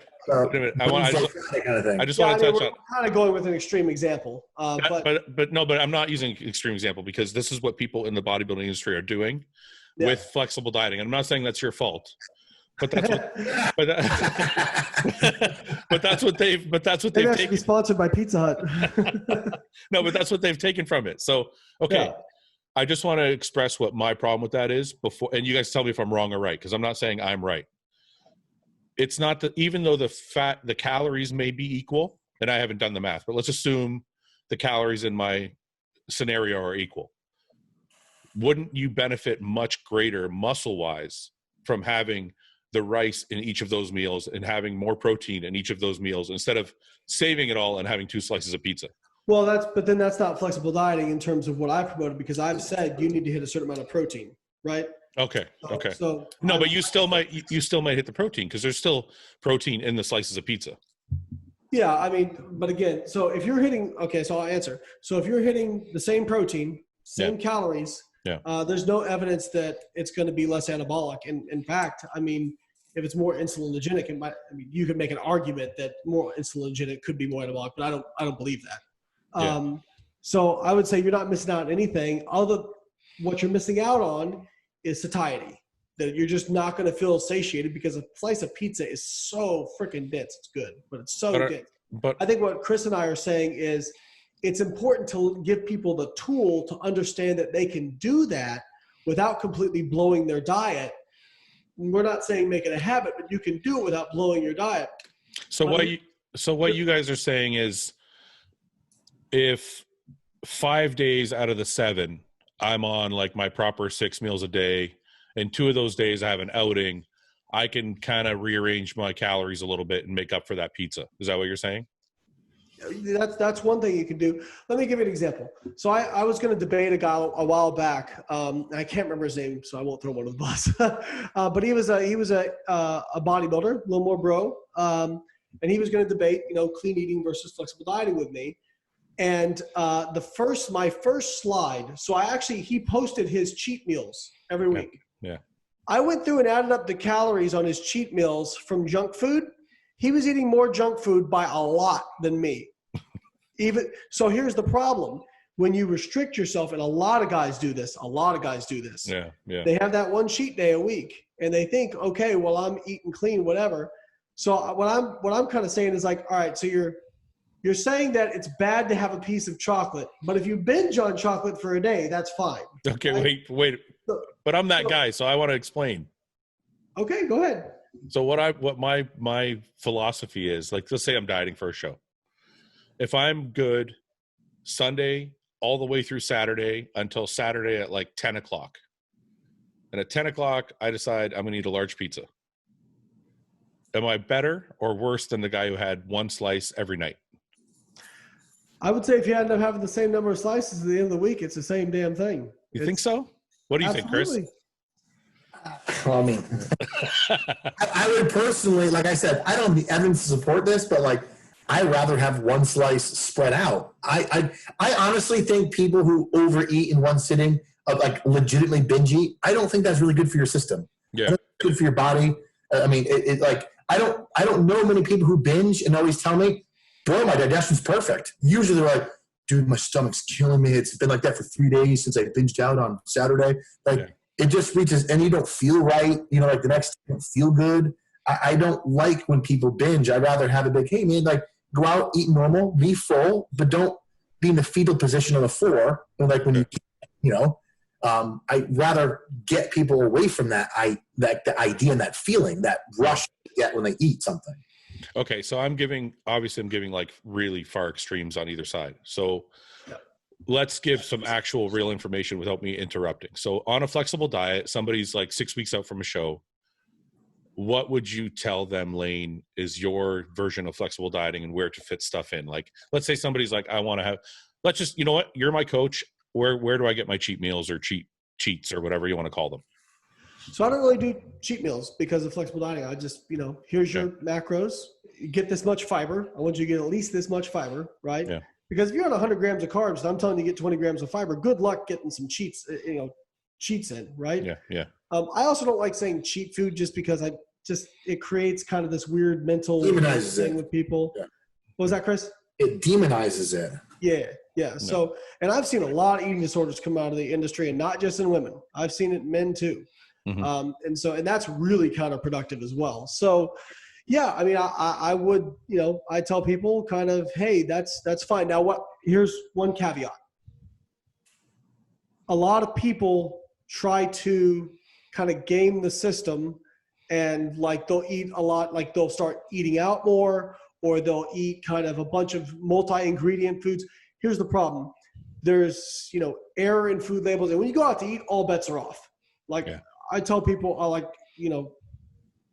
don't want to say never go do it during a prep, but like you could say, hey, I want a chicken breast, broccoli, whatever, no oil.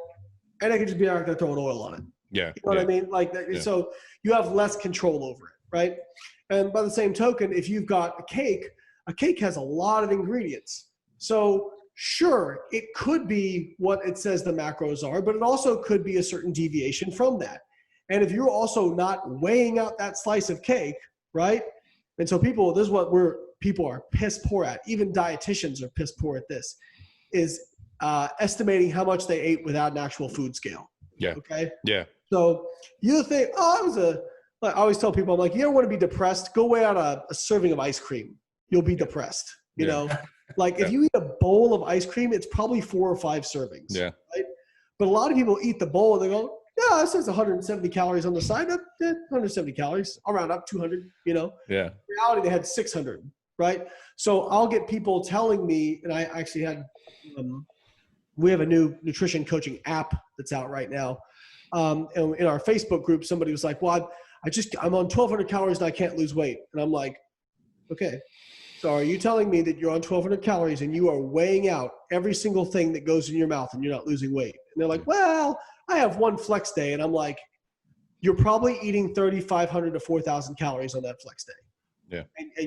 But people don't realize this. They think, well, if I just hit it most days, nah, it's like a budget. Like if your goal is to save $2,000 a month and you want to save $24,000 in a year, and you get to the end of the year, December 31st, and you go out and you spend, $24,000, guess how much money you saved? Mm-hmm.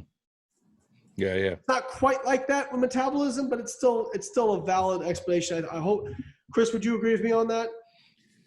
Yeah. I mean, I don't allow people to eat out either unless it's something like, oh, their show got canceled 4 weeks later. All right, we'll have a burger. But I like you said, when someone refeeds for me in prep, I don't trust people. I don't trust what they're doing, one. And two, I like to know what they're doing. So if they're constantly rearranging everything and something at the end of the week doesn't look right, I'm like, all right, what are you doing? Yeah. So, like if I give them a refeed or cheat, I will give them macros. They can do whatever they want. I have a guy joining me. I'm doing that right now. He'd rather have it that way. So he goes, tell me the macros and I'll make whatever cheat I want. I'm like, that's fine. Then I know what he's doing. Yeah. Actually, that's interesting you said that, because Layne, I had a friend who was using you as a coach. Isn't your diet set up that way? Like if I hired you tomorrow, wouldn't I just get a list of numbers, or am I getting foods?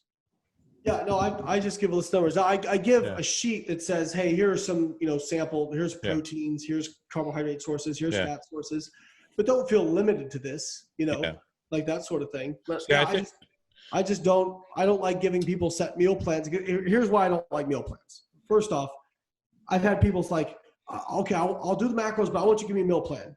With almost out fail, I'll do the meal plan. They'll say, okay, but could I do this instead of this and this? I'm like, well, why the fuck did you want a meal plan? Yeah. Like, do you want me to tell you what to eat or not? So I actually stopped doing it because I'm like, one, I think people learn a lot when they have to track their food and learn what's in food. Like the most I ever learned about nutrition, I have a high degree of nutrition. Most I ever learned was when I was 19 years old, and people who bitch about tracking food right now, like just shut the fuck up. You got like, it's easy now. Yeah. That do this for you with barcode scanners and shit. Our app has a barcode scanner. Yeah. I had to take a book of food counts that thick, take it to the grocery store and just start going down. Oh, does this have protein? Nope. Okay. Keep going the next thing. Cause I knew fucking nothing. But after, a few weeks of doing that, you're like, okay, well, this is a protein source. This is a carb source. This is a fat source. This has all three. This has two, like you just learn so much of that process. And I don't want my clients to not have that process, because I also look at it like if I give you a meal plan, that's, what I say, give a man a fish he eats for a day, teach a man a fish he eats for a lifetime. And I think that even for bodybuilders, there's a lot of bodybuilders who don't understand, they say, well, I switched to fish from steak and my skin thinned out. Well, you cut 90 grams of fat out of your diet because you went from a source that has 20 grams of fat to 2 grams of fat per meal. Yeah. So is it safe to say that, because I could totally get on board with this, is it safe to say that your flexible dieting is, since you're giving somebody numbers, right, you're getting ready for a show, is it safe to say that within your flexible dieting plan, you prefer single ingredient foods? For sure. Okay. Because I'm 100% on board with that. Yeah, for sure. Because it's kind of about, one, with single ingredient foods, you have less variability. So that's one thing. Yeah. And the other thing is like, I honestly don't trust a lot of diet foods out there. A lot of the low calorie foods, I don't trust them. Yeah. My wife just got some cookies from a protein brownie. And I think I would like to call her right now and like have a call in. I might butcher it, but basically it was supposed to be something like, like 20 grams of protein, like 20 grams of carbs, and like 5 grams of fat. And it tested at 20 grams of fat, 50 grams of carbs, and 3 grams of protein. And these people are selling it as a protein brownie. Yeah. Right? Yeah. That's a fat brownie. Exactly. So I tell people, I'm like, listen, you can have what you want, but if we get to the point where you're starting to have trouble dropping weight and I find out you're on all these, then I'm saying, okay, let's put that aside for now. Let's switch you over to some more basics. Yeah. And if you're not, then if you're not losing weight on 1,500 calories, then we'll get worried. You know what I mean? Okay. But it's probably more the other thing. So there is a point though where you might reach, because I always, even with the flexible dieting with single ingredients, I'm 100% on board with that. Like John's basically got me doing that. If I want to eat oatmeal instead of cream of rice or whatever, like we're cool, like switching things around. Right.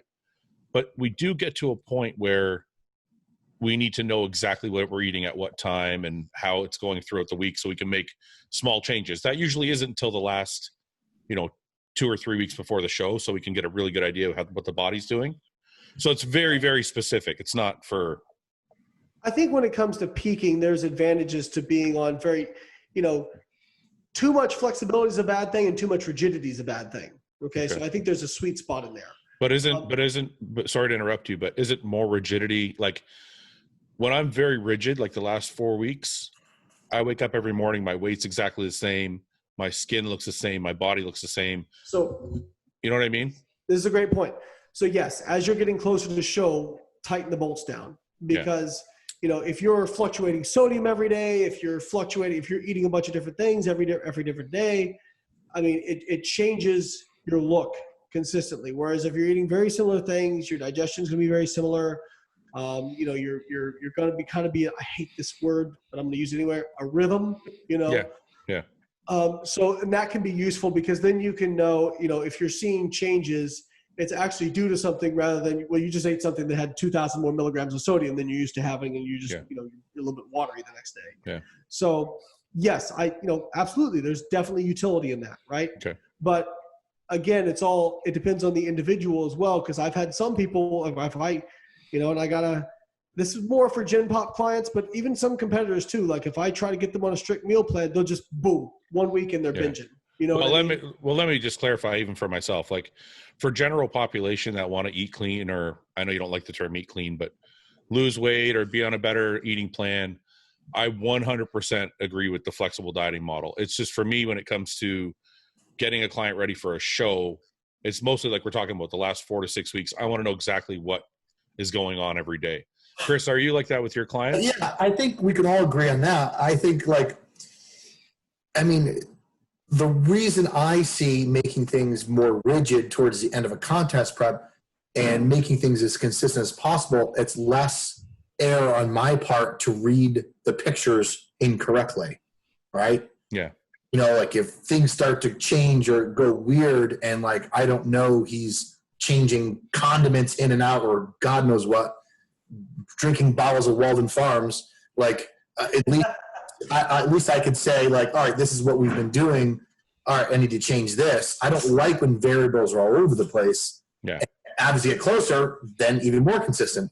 And what brings you back to the point we're all just talking about, usually when I start someone to contest prep diet, say if they just came to never worked with me before, and I give them their plan at 14 weeks out, and they look at me and they go, oh, I'm allowed to have all this different types of food?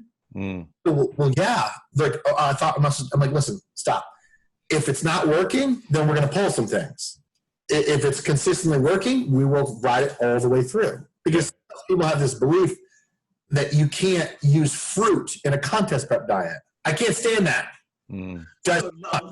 I have a question about that, actually. You said that because I had Patrick Tour on the show. I'm not sure if Layne, you know who that is, but he's a pro bodybuilder now turned coach. He's very successful with all his clients. He doesn't really believe in doing the fruit thing because he says fruit is stored in the liver and not in the glycogen, like in the muscle. So can you guys explain to me well, I know what the difference is, but why is he so against it and you guys are for it? And if it only stores in the liver, then why do we need it? Well, other than the micronutrients. Right. Layne's going to answer this better than I can. But my thought process in the whole situation is it's not like I'm consuming 90% of my carb intake from fruit. Not even 50%. All right? It might be 10 or 20%. Maybe some berries here and there to add some more micronutrients. So it's not a significant amount to make a shit of difference, in my opinion.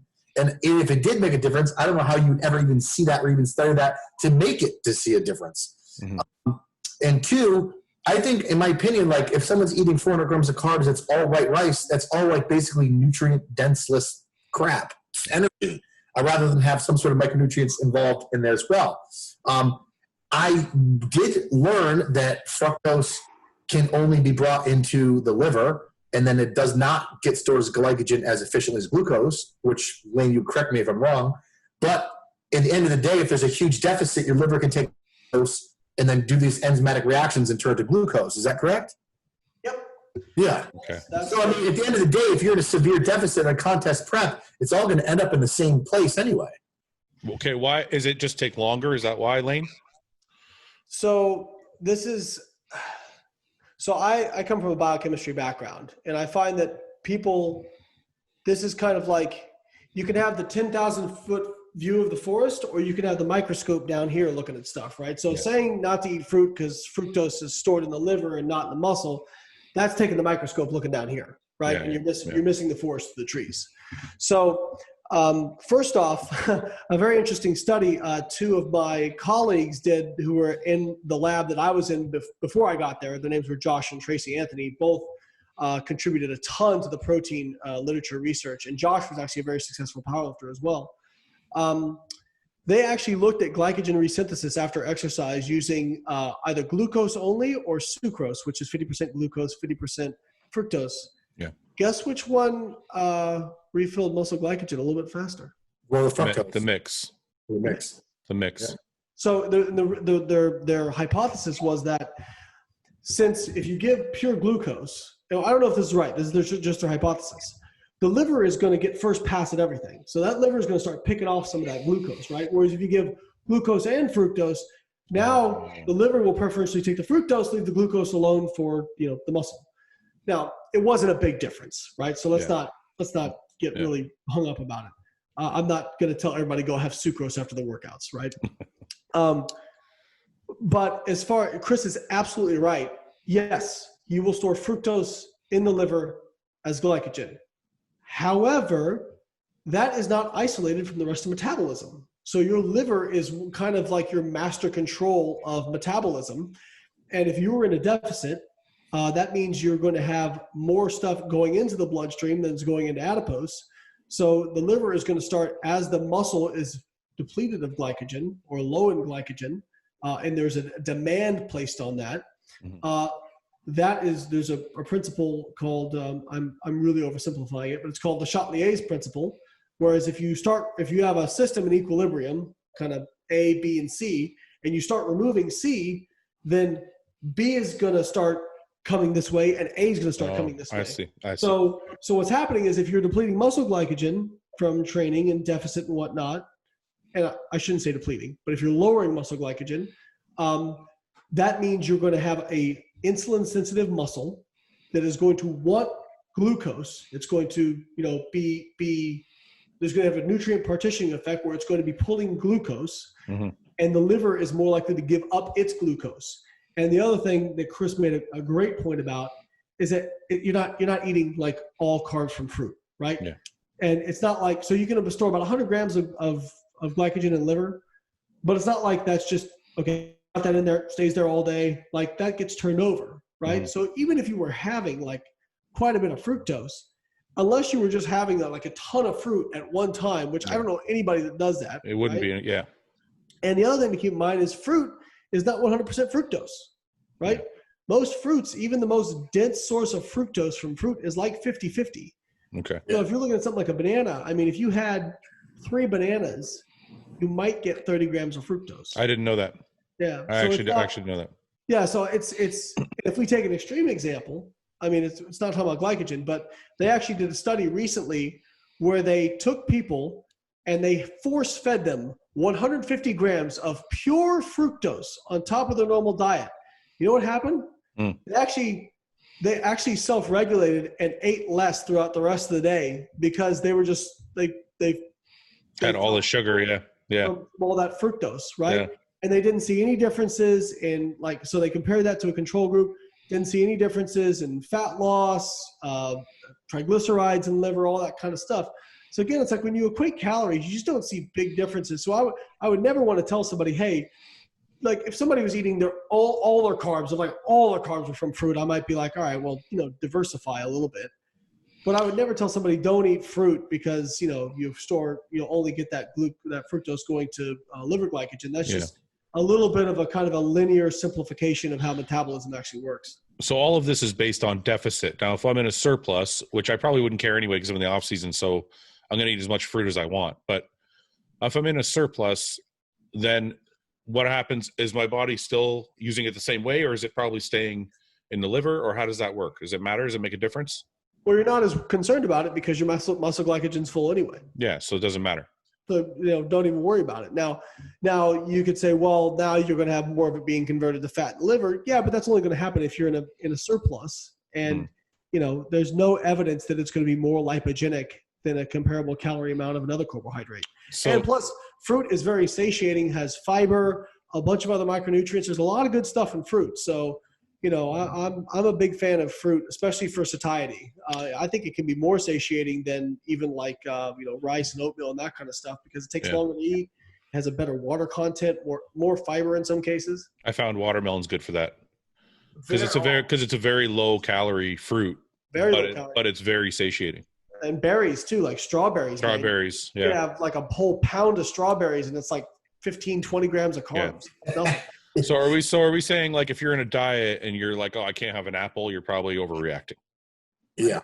That would be a gross overreaction to what the data says. Layne, what about that study years ago? I think it was the cyclists, and they're talking about intra-workout carbohydrate supplementation, maintaining peak performance in like Olympic cyclists. And they figure out the max amount of dextrose or glucose somebody can uptake per minute, right, for 60 minutes, 90 minutes. And the group that had the mix of glucose and fructose was able to absorb more calories than just the glucose group.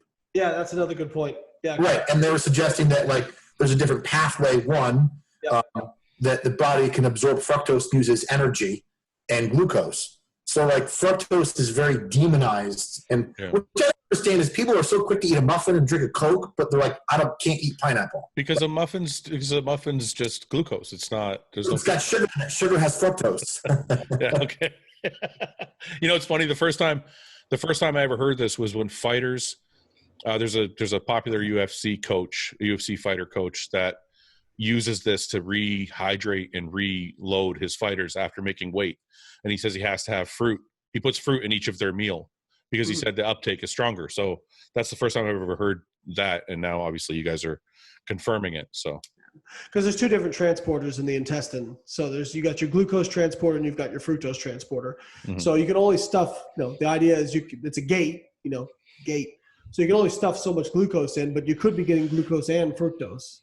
I see. The thing you got to be careful is just that we're getting off topic, but you got to be careful of the solute, the concentrations, especially when you're dealing with endurance athletes, because they can have some GI upset. That's what the primary concern is. I don't want to keep you guys too much longer. It's been a couple hours, but I have one more big question and then a couple quick ones. Layne, you mentioned, well, you didn't say plateau, but we were kind of talking about plateaus earlier when we were talking about surplus calories and all that. People message me all day long and they're like, I'm stuck at this weight, I'm eating this much food, or I'm stuck at this weight, I'm dieting. I want to go into the bulking area first because I feel like dieting's easier to figure out. I feel like guys are having trouble putting on muscle because they don't know how to keep that weight moving. Mm-hmm. So when you have somebody set at 3,000, 4,000 calories, whatever it might be, and their weight is stuck somewhere, do you just keep feeding them, or what do we do? What do guys do? Do we have to go into a cut and then back into a surplus, or like, how does it work? So there's a couple of different tools. One, a cut can be useful. Like again, this can be very bro sciencey, but I've had times where I know when I feel like I've come to the end of a usefulness of a gaining phase, if that makes sense. And it's time to do at least a shortcut to reset. I hate that nebulous term, but like a couple weeks in the deficit, I'll get, my appetite back a little bit, that sort of thing. I'll get rid of some of the unnecessary fat I put on. So that definitely can be a tool. I like, like 2 to 4 week mini cuts. I like those. Really that long? It just depends. If somebody has like, and maybe again, this might be for people on PEDs only, but if somebody has like an 8-month off season, say, right?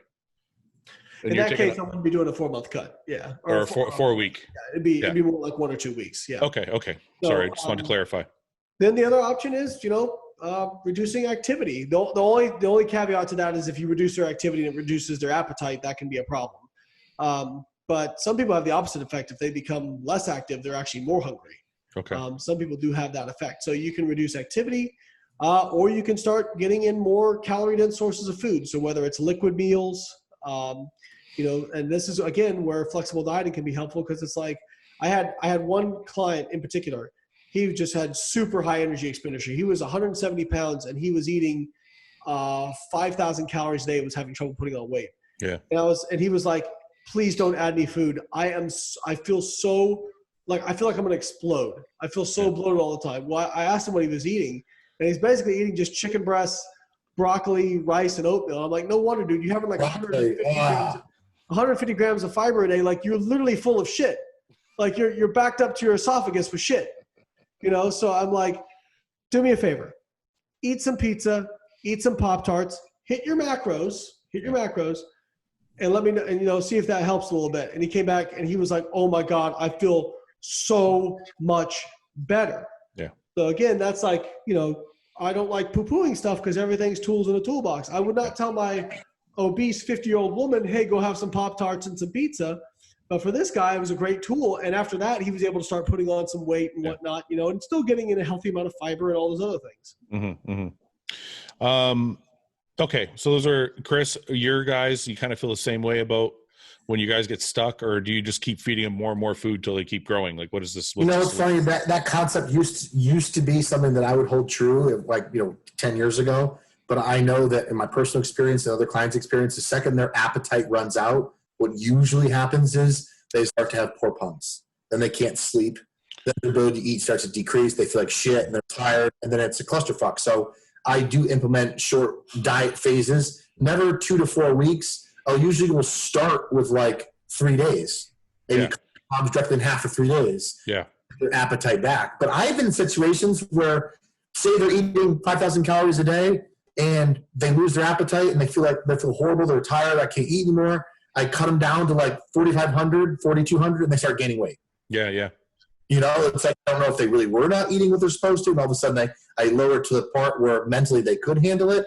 But there's been situations like that. And I tell them, don't get too hung up on just on numbers. It's more or less the effect on how your body's progressing or how it's going to change. But I don't believe that just feeding. I think this whole concept of being like, let's use peptides to increase my appetite. Let's smoke weed at night to increase my appetite. Let's do this. I instead of having that, I can eat all this all day long. I mean, people start eating out more. This is another thing too. People will start eating out more to try to get more calories in because they're losing their appetite. And that always ends up backfiring. I've done that. And then they lose their appetite even worse. Yeah, it does. And the next day, they're not going to want to eat jazz and white rice chicken, Yeah, I talk to guys all the time, and I've been there where they're like, I can't eat anymore, so they start eating more junk food. Like they'll get burgers every night, because you can always eat a burger, or you can always eat like a huge bowl of pasta with meat sauce or whatever. So start eating food that's not really on your plan, and it just kind of starts to make you fatter, and your appetite gets worse, your digestion gets worse, and you're just trying to keep crushing more food. It doesn't work. The term I like to use that you guys are talking about is saturation. Yeah. I feel like after a few months of eating like a ton of calories, I get saturated. I don't really have any more room for glycogen or anything. I'm just kind of like, okay, I need to back off. And I think it's a good point on both your ends. Well, the tactic I use, I guess it's all the same concept. We're doing a bit carb cycle in the off season, right? Yeah. You have your baseline calories, then you have a high day. And then over time, you start building more high days. High calories might be anywhere from 300 to 500 calories more above their baseline, and then adjusting the high and low days accordingly. Eventually, you get to a point where that doesn't work. Then the high days become low days, and the new high day becomes even a greater surplus. Yeah. Okay, a couple quick ones because it's been 2 hours. I thought fish thinned out my skin, and you already touched on it. Fish does not. White fish does not thin out my skin, and I know it doesn't actually thin the skin, but you got to admit, I feel like, okay, so turkey's really low fat white meat, right? But even when I switch from turkey to fish, and I always attribute it almost to digestion. Is it? Tell me if this is true. Tell me if this is true, or this sounds like complete bro science to you. The hungrier I am, the more fat I'm burning. That's it. in some cases it can be true, but so I'll tell you this. I took a 6-month module on appetite and hunger and hormonal regulation, and the neurotransmitters are all involved with that. It's fucking complex. Okay. So it would be kind of like saying, I'm going to eat more cholesterol to make my testosterone go up, right? Okay. There's a lot of steps between cholesterol and testosterone. Just eating more is not going to make that change. Well, so I would say that if you're hungrier, yes, it could be because you're losing some body fat, but it also could be because of 1,000 other things as well. Yeah. Well, the reason I said it is because turkey is more satiating than whitefish. And when I eat, if I'm dieting, if I'm eating, like, let's say I eat, asparagus, rice, and whitefish versus asparagus fish or asparagus, rice, and turkey. When I eat the whitefish, I'm hungry 20 minutes later. Like you know what I mean? So I feel like, and this, like I said, again, I know this is total bro science, but I feel like now I'm hungry for an hour and a half instead of an hour. Mm-hmm. I'm burning more fat in that time. That's kind of how the bro science part works. You're right. I think you're just correlating it. Yeah. Yeah. But I mean, this could be bro science too, but fish has a very low insulin index, right? Okay. It's like the ability for protein to rise up, insulin in the blood. And like that, I mean, I would assume that would have to have something to do with it besides it being extremely low calories, because the same way with me, if I eat fish, I tend to get a little flat pretty quick, but I also lose a substantial amount of body fat a little faster, and I do get more hungry. But satiety rating is a whole nother thing in itself. So can it be, Layne, it's not just calories? Can there be other things at play that are going to help you burn more fat? Sure. But I think calories burn more fat. Think about how I would. I know it's probably not the term you want. No, it's okay. It's okay. Yeah. So I think calories are the main thing, or in terms of your energy deficit, right? But then protein matters, fiber matters. Your trait. So here's the thing: we get so hung up on nutrition, us bodybuilders. Like your training is so. If I could go back, I would tell myself. And this is a guy with a PhD in nutrition, right? Mm-hmm. Like, I wish nutrition was more important. So many guys train like bitches and worry about their nutrition so much. It's like, dude, go get a proper periodized program and learn how to actually stimulate some fiber. Because you know what the most powerful nutrient partitioner you have? Your training. Yeah. Right? Yeah. So, other things can matter as well. It's just that energy deficit in terms of getting shredded, and then protein for retaining muscle. Those are the most important things. And again, individual differences, and there can be things. And again, the power of suggestion. Like if you like that whitefish and you like the way it makes you feel, and the fact that you're hungry a little bit later, that's fine. There's nothing wrong with that. I would, if somebody wants to do it that way, I would just look at it like, okay, is this going to be worse than, for example, if you're eating turkey? No. Yeah. So if you like it better, then fuck yeah. But as far as the science goes, you're telling me like there's not really a difference. It's more of a calorie. Nothing we've identified. Okay. Right. So okay. So I like to give my real short answer to that. So we haven't identified anything yet. I don't think we will. Right. Okay. So I don't think that there's going to be a difference. Okay. But there could be. But there also could be a teacup orbiting Saturn, and I can't prove that there's not a teacup orbiting Saturn, but I don't think there is. All right, I'll take your word for it. I'm not here to tell you I'm right. I'm here to learn from you guys, so it's cool. Okay, morning cardio. I know a lot of scientists are like, I don't want to say just scientists, some new coaches and whatever. Everybody's kind of on this thing now where morning cardio doesn't do shit. It's not any different than late night cardio. Well, this is what they say. It's not any different than late night cardio or middle of the day cardio or anything. I personally feel like anecdotally, it's always worked better for me. And I've tried both ways, and I've always felt like I got leaner, faster doing morning cardio. So I based on some other things you told me, this kind of fits in terms of like you like feeling hungry, empty in your GI, that you perceive that as a positive thing, right? So that could be just in line with that, right? Okay. Like psychologically. That's fair, yeah. As far as if we look at the studies are pretty clear. We don't see a difference in fat loss. Now, that being said, I have no issues with someone who wants to do fasted cardio. Some people take it too far and they're like, oh, it's catabolic, you're gonna lose all your muscle. Do I think it could be a small, like, I do think it's kind of funny that bodybuilders like, got to eat every 2 hours and get protein in, unless it's first thing in the morning after you haven't eaten for 8 fucking hours. And then I got to defend myself a little bit.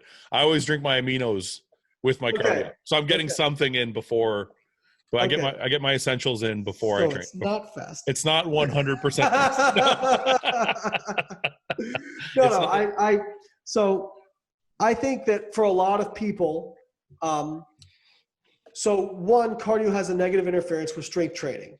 And if you probably experience, if you do too much cardio, your weightlifting starts to suffer, right? Yeah.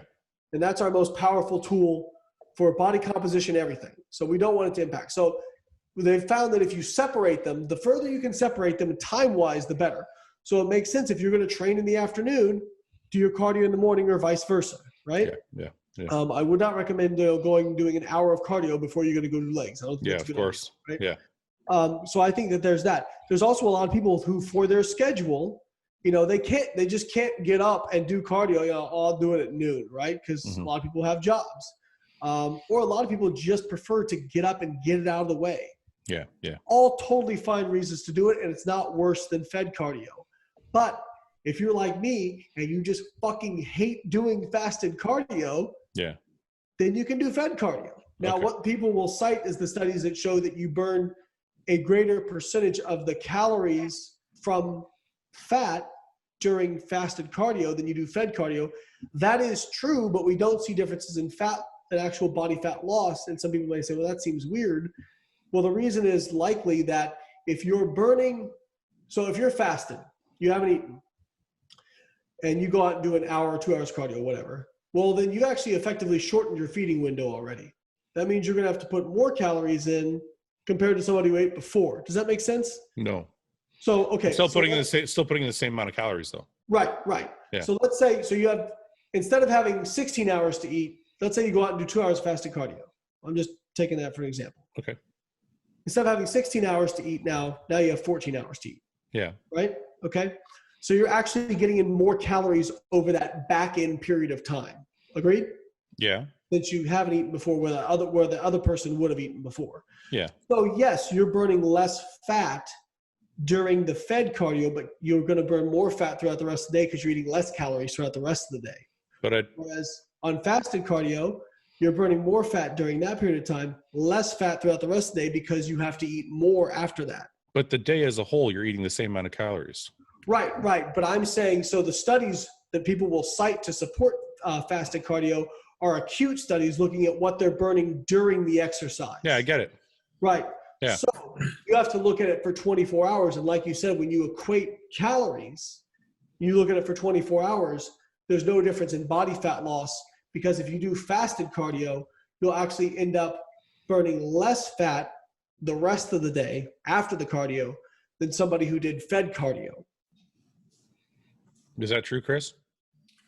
Well, like the studies that I'm aware of, I don't have a memory to remember to cite them. Basically, what Layne said, there's no difference in total weight loss in compared to both groups. But the people who did cardio in the morning obviously burned a higher percent of body fat. Percent of fatty acids is energy. And they reported feeling better through the day than the group that did cardio post. And like the theory of the study was the people who were doing cardio after were mostly metabolizing glucose, which triggered their normal glycemic response to food through the day. And then the group that had the cardio fasting, since their body got into burning more fatty acids energy, they had a more positive effect of glycemic control, where their body's blood sugar was more stable through the day and they felt better. That's the only thing that was reported in that particular study that I read. But personally, I do fasting cardio and I feel fine. Unless I'm ruining my own sleep to get fasting cardio, and then I feel like a bag of shit. So there's like, if I'm going to get up an hour early and lose an hour of sleep just to get fasting cardio in, now, in my opinion, I'm defeating the purpose, because now I'm really tired. I'm going to move less of the entire day. Okay. And let me try that. Let me try my explanation one more time, because I think I can make it. I'll do a little bit more extreme explanation. Sure. Just to make it make sense. Yep. Okay. So let's just say no cardio, just fast. Okay. Yep. Okay. Because you burn more fat when you fast, right? Yeah. Okay. Let's say you ate all of your calories in a single meal, right? Yeah. So you're fasting for 23 hours out of the day, and you just have 3,000 calories at that one meal, right? Mm-hmm. Whereas you have somebody who distributes it over 5 meals throughout the course of the day. They don't fast for any real portion of the day, right? Yeah. So what somebody could claim is, well, that fasting is going to be better because look how long you're burning fat, right? Whereas at this other person eating 5 meals a day, 6 meals a day, they're having less time where they're burning fat. Yeah. Okay. But then that other person has to eat a massive meal where they're going to store a lot of fat in that post-absorptive period because of all the calories. Yeah. Whereas the other person, they're not burning as much fat for as long, but they're also not storing as much fat in each meal. I got you. So your fat loss is the balance between stored fat and how much fat you burn. So people only think about the burning part. They don't think about the stored part. Does that make sense? It makes sense. So this is what I've said over time. I used to be the guy who was like, nope, I 100% know morning cardio is better. And then obviously as I've grown up, I've learned to keep an open mind. So I don't think it's better as far as burning fat, but I do agree with the things Chris said about feeling better throughout the day and just feeling a little more stable throughout the day. So that's again, it's a feeling, right? It's not a, sure, but that's totally valid. Right. So yeah. I just again, don't want people to do mental gymnastics about why their form of cardio is better. Like I look at that data and what I say to my clients is, hey, do it whatever the hell you want. Yeah. Right. Whatever works for you.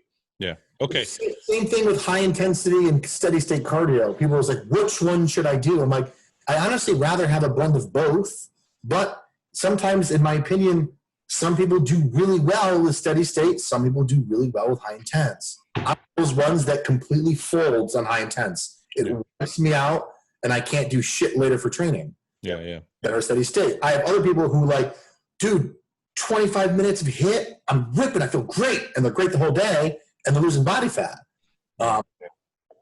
So I mean, preference is underrated. So, okay, I know, Layne, do you have time for one more question? I'm going to have to get you back on because I got a million others, but do you have time for one more or do you got to go? Yeah, I got a hard stop in 12 minutes, but I can take one more. Okay, it shouldn't take 12 minutes. It might, I don't know, but it's a really important question to me because I've heard it. I've heard this. People have asked me this a million times. Yeah. How important is nutrient timing? Is our bodybuilders doing the right thing by eating 6 times a day? Because some people are like, oh, well, you can just, like you said, I can eat all that in one meal and still my body's going to store those aminos and use them as needed. No. So when it comes to protein, so timing of carbohydrate and fat, let's just get that one out of the way real quick. Yeah. If that has any level of importance, we haven't detected it in the research yet. In terms of having do you need a bunch of carbs pre-workout, post-workout? We just don't really see. Now, there might be, but we haven't detected it in the research yet. Okay. As far as protein goes, your body does not have a viable storage mechanism for protein. For carbs, you got glycogen. For fat, you have body fat. Protein, there's an amino acid pool, but it's very, very small and very transient. Okay. So if you cannot, and actually this is one of the studies I did for my PhD, you cannot make up for low protein at one time of the day by overeating at another time. Because we know there's a threshold, a minimum threshold to stimulate anabolism. For most people, it's around 20 grams of protein to get it started. And it gets maxed out around 50 to 60 grams, but that depends on the source, all that kind of stuff, right? So if we know that, if you had, let's say somebody having 200 grams of protein a day, and they have, one meal of 50 grams and everything else pretty much nothing, and then 150 grams at dinner, right? Well, they've only got 2 stimulations of muscle protein synthesis in that day, whereas they could have had 4, right? They could have done 4 meals of 50 grams of protein a day. Yeah. So the question for me is, okay, we know about what maxes it out meal per meal, and obviously lean body mass can change things and whatnot. So the question becomes, okay, well, how frequent can you stimulate the system, right? So based on the preponderance of evidence I've seen, what I recommend to people is if you're a bodybuilder, not just an average person, I recommend, trying to maximize that threshold 4 to 6 times a day. Okay. I think there's some evidence that if you do it too often, it actually is suboptimal.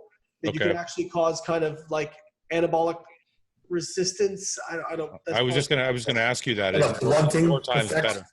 Yeah, it's called a muscle full effect. We call it the refractory effect in my paper, but the term now they use is the muscle full effect. So when someone says I'm eating 8 times a day, now they're kind of gone overboard. Probably overkill. Yeah, it's probably overkill. Okay. Getting in the middle of the night and eating protein shakes and all that. I mean, so that being said, like if you're sleeping for 8 hours, that's a good period of time without protein. What I tell people in terms of that, yes, it could be an opportunity for shake, but I think getting the full 8 hours of sleep is much more important. Now, if you're somebody who wakes up naturally in the middle of the night, maybe you can have a protein shake next to your bed, slam it, go back to bed. If that doesn't keep you awake, that's fine. But I would never recommend somebody purposely wake up to eat in the middle of the night. I agree. So I think sleep is way more important. So that being said, so I think protein distribution is important. Now, I don't want to oversell it either. We did an experiment. Now, this was in rats, but it was later validated in humans as well. We did this for 11 weeks, which is about an eighth of a rat's lifespan. And we fed like either almost 70% of their protein at dinner, or like one meal. We had 3 meals. One was 15%, 15%, and 70. And then another group where it was pretty much even. And at the end of that, eighth of their lifespan, we saw the group was doing the even distribution had about 8% bigger calf muscles than the other group. Okay. So that's not a huge difference when you consider the drastic difference in diet and protein distribution. Yeah. But again, if you are a top level bodybuilder and your goal is to be Mr. Olympia, then every single percentage matters. And I don't give a fuck if it's a 0.25% it matters, right? Yeah. I was just going to say, if it's 8% is a lot. Right. I mean, that's the difference between like not even being a pro and being a pro. Exactly. So yes, absolutely. When it comes to those levels, it matters. And I always tell people like you guys think that like the difference between the guy who finishes 10th at the Olympia and first is so infinitesimal. You guys it's a subjective sport. So judges kind of know who's going to place where before they go in. So they're kind of already biased towards it. Yeah. Which is why you don't see a ton of turnover. You see some. Yeah. But not in the real like top guys. Like it's hard to break into that top 3. You got to be good consistently for a while, typically, to break into that. Ronnie Coleman was kind of an exception. An anomaly. Yeah. Yeah. So you need to really get, what I always tell people is like, yes, okay, we think the anabolic cap is, 40, 50 grams of protein. I'm not going to say don't eat 60, right? That's fine. It's not going to hurt you. So go for it, right? Okay. Like I'd rather be on the safe side of being, a little bit too high on protein. That's how I think of it. Yeah. Yeah, for sure.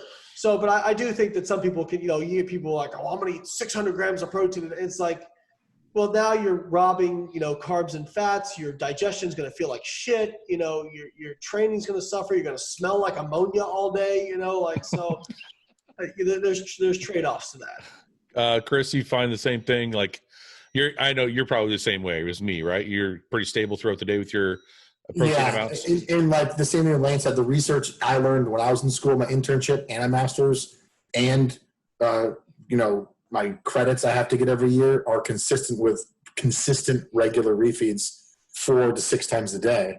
And obviously, 6 times a day, it's kind of like if you're eating 300 grams of protein, eating that in 4 meals may not be most ideal, but it was 4 to 6. Okay. I totally believe that. Okay. So Layne and Chris, you guys have been amazing. I have a million more questions, but like I said, it's been forever. So I appreciate you guys taking the time today. Will you guys come back at some point and for sure answer more questions, more bro science questions? Perfect. That's great. I love a conversation like this. People think I'm just like this angry guy who screams on Twitter all day. I'm actually like a pretty nice guy if you talk to me nicely, No, I honestly was really happy to have you on because I've been bodybuilding since I was 20. It's been 20 years and I've seen your stuff all along the way. And it's funny because when I was younger, I was definitely like a hard-headed person. And I was like, Layne doesn't know what he's talking about. Layne's crazy. This guy's got all these crazy ideas. And as I've gotten older, obviously I'm more open-minded. So I was always wanted to get you on and have these discussions. So I was happy to have you on. Chris, I'm happy to have you on as well to kind of like bridge the gap between bodybuilder and scientist. So thank you guys very much. Is there anything either one of you, Chris, if you want to go first, want to promote before we kind of head off, or anybody you want to thank? Thank you guys for having me on. That was like good discussion. Layne, was a pleasure. I always watch your stuff, and you know, going into nutrition field and learning more and more, you start to realize how much you don't know, and then you want to know more and more about other things. Yeah. So it's been a pleasure learning stuff. I would promote my business, but I'm full. I cannot possibly take on any more clients. But you have a new app, don't you? I do. Yeah, I do. Okay. Yep. Total Nutrition. You can find that app on my website. But I've been capped out. Last time I went on, I think I had a gazillion emails with gazillions of questions, and I couldn't keep up with it. And I still have a waiting list. But I try to help everybody I can, but I can't take on too many people and then lose the quality of care, so to speak, to my clients. So get on to Chris's website and get on the waiting list, I guess. And Layne, do you have anything you want to plug before we head off? Absolutely. So for those who want to find me on Layne on all social media, I try to be really responsive, answer as many messages as I can and whatnot. So, hit me up. Tell me if you think I'm an idiot. That's fine. I have a couple books for you bodybuilders out there. I have a book called The Complete Contest Prep Guide, which is basically an evidence-based approach to contest preparation. And basically if you can't afford a coach or you just want kind of to learn more about the process, it's 320 pages, extremely comprehensive. And it's gotten some great reviews. So, and then if you're Gen Pop, I have a book called Fat Loss Forever, 400-page book or almost 400 pages of fat loss manifesto, really going into not just the science and physiology of fat loss, but also just the behaviors that are important for inducing fat loss. And those are both in my store, biolanestore.com. We also have my wife and I and a friend of ours, a registered dietitian, Keith Crocker. We have developed a nutrition coaching app called Carbon Diet Coach, which is on iOS and Android. It's $10 a month or $9.99 a month. And basically we wrote an algorithm that basically can do automated coaching. Basically, oh, wow. Yeah, so it took us almost 2 years to develop this. That's interesting. Yeah, so basically you go in and you put your metrics in, whatever, weight, body fat, whatever, your goals, a few different other questions, and it will generate, customized nutrition recommendations based on those metrics. And you can also control the rate of weight loss or weight gain that you want. We have a maintenance setting, we have a reverse diet setting. And but what's cool about it is it will then adjust based on how you respond, just like a coach would. So for example, if you select fat loss and you're not losing fat fast enough, it'll adjust your calories to get you to the rate that you want. If you're losing too fast, it'll adjust them up to get you to the rate you want. We also work with all different diet preferences. We have ketogenic, we have plant-based, we have like every different thing you can think of. And we also, not only does it coach, it has a food tracker in the app itself. So you can just do everything right there. We got a barcode scanner. We got everything. We have almost 10,000 members right now. We've only been out for a month. So see that, Chris? You need a robot version of yourself. like Layne's got. I'll tell you what, I'm so bad at promotion. My wife's like, mention the app. I'm like, oh, that's right. I always forget all that stuff. It's a learned skill, Chris. It's a learned skill. I think I'm probably a little bit older than you, but having to learn how to do it a little bit longer. My wife's so good at all that stuff. I'm like, I'm just here to answer emails. Yeah. I hear you. Well, guys, it's been awesome. Thank you very much, and I hope to do it again soon. I'll get this up as soon as I can. Perfect. Awesome. Thank you, guys. Have a good night. Guys. Thanks for watching. Please subscribe, share with your friends, and like the video. And if you get a chance, check out the description for all the different links to all the different places you can find Hostile and myself. And lastly, check out hostile.com for our new line of supplements and all of our apparel and gear. Thanks again for watching.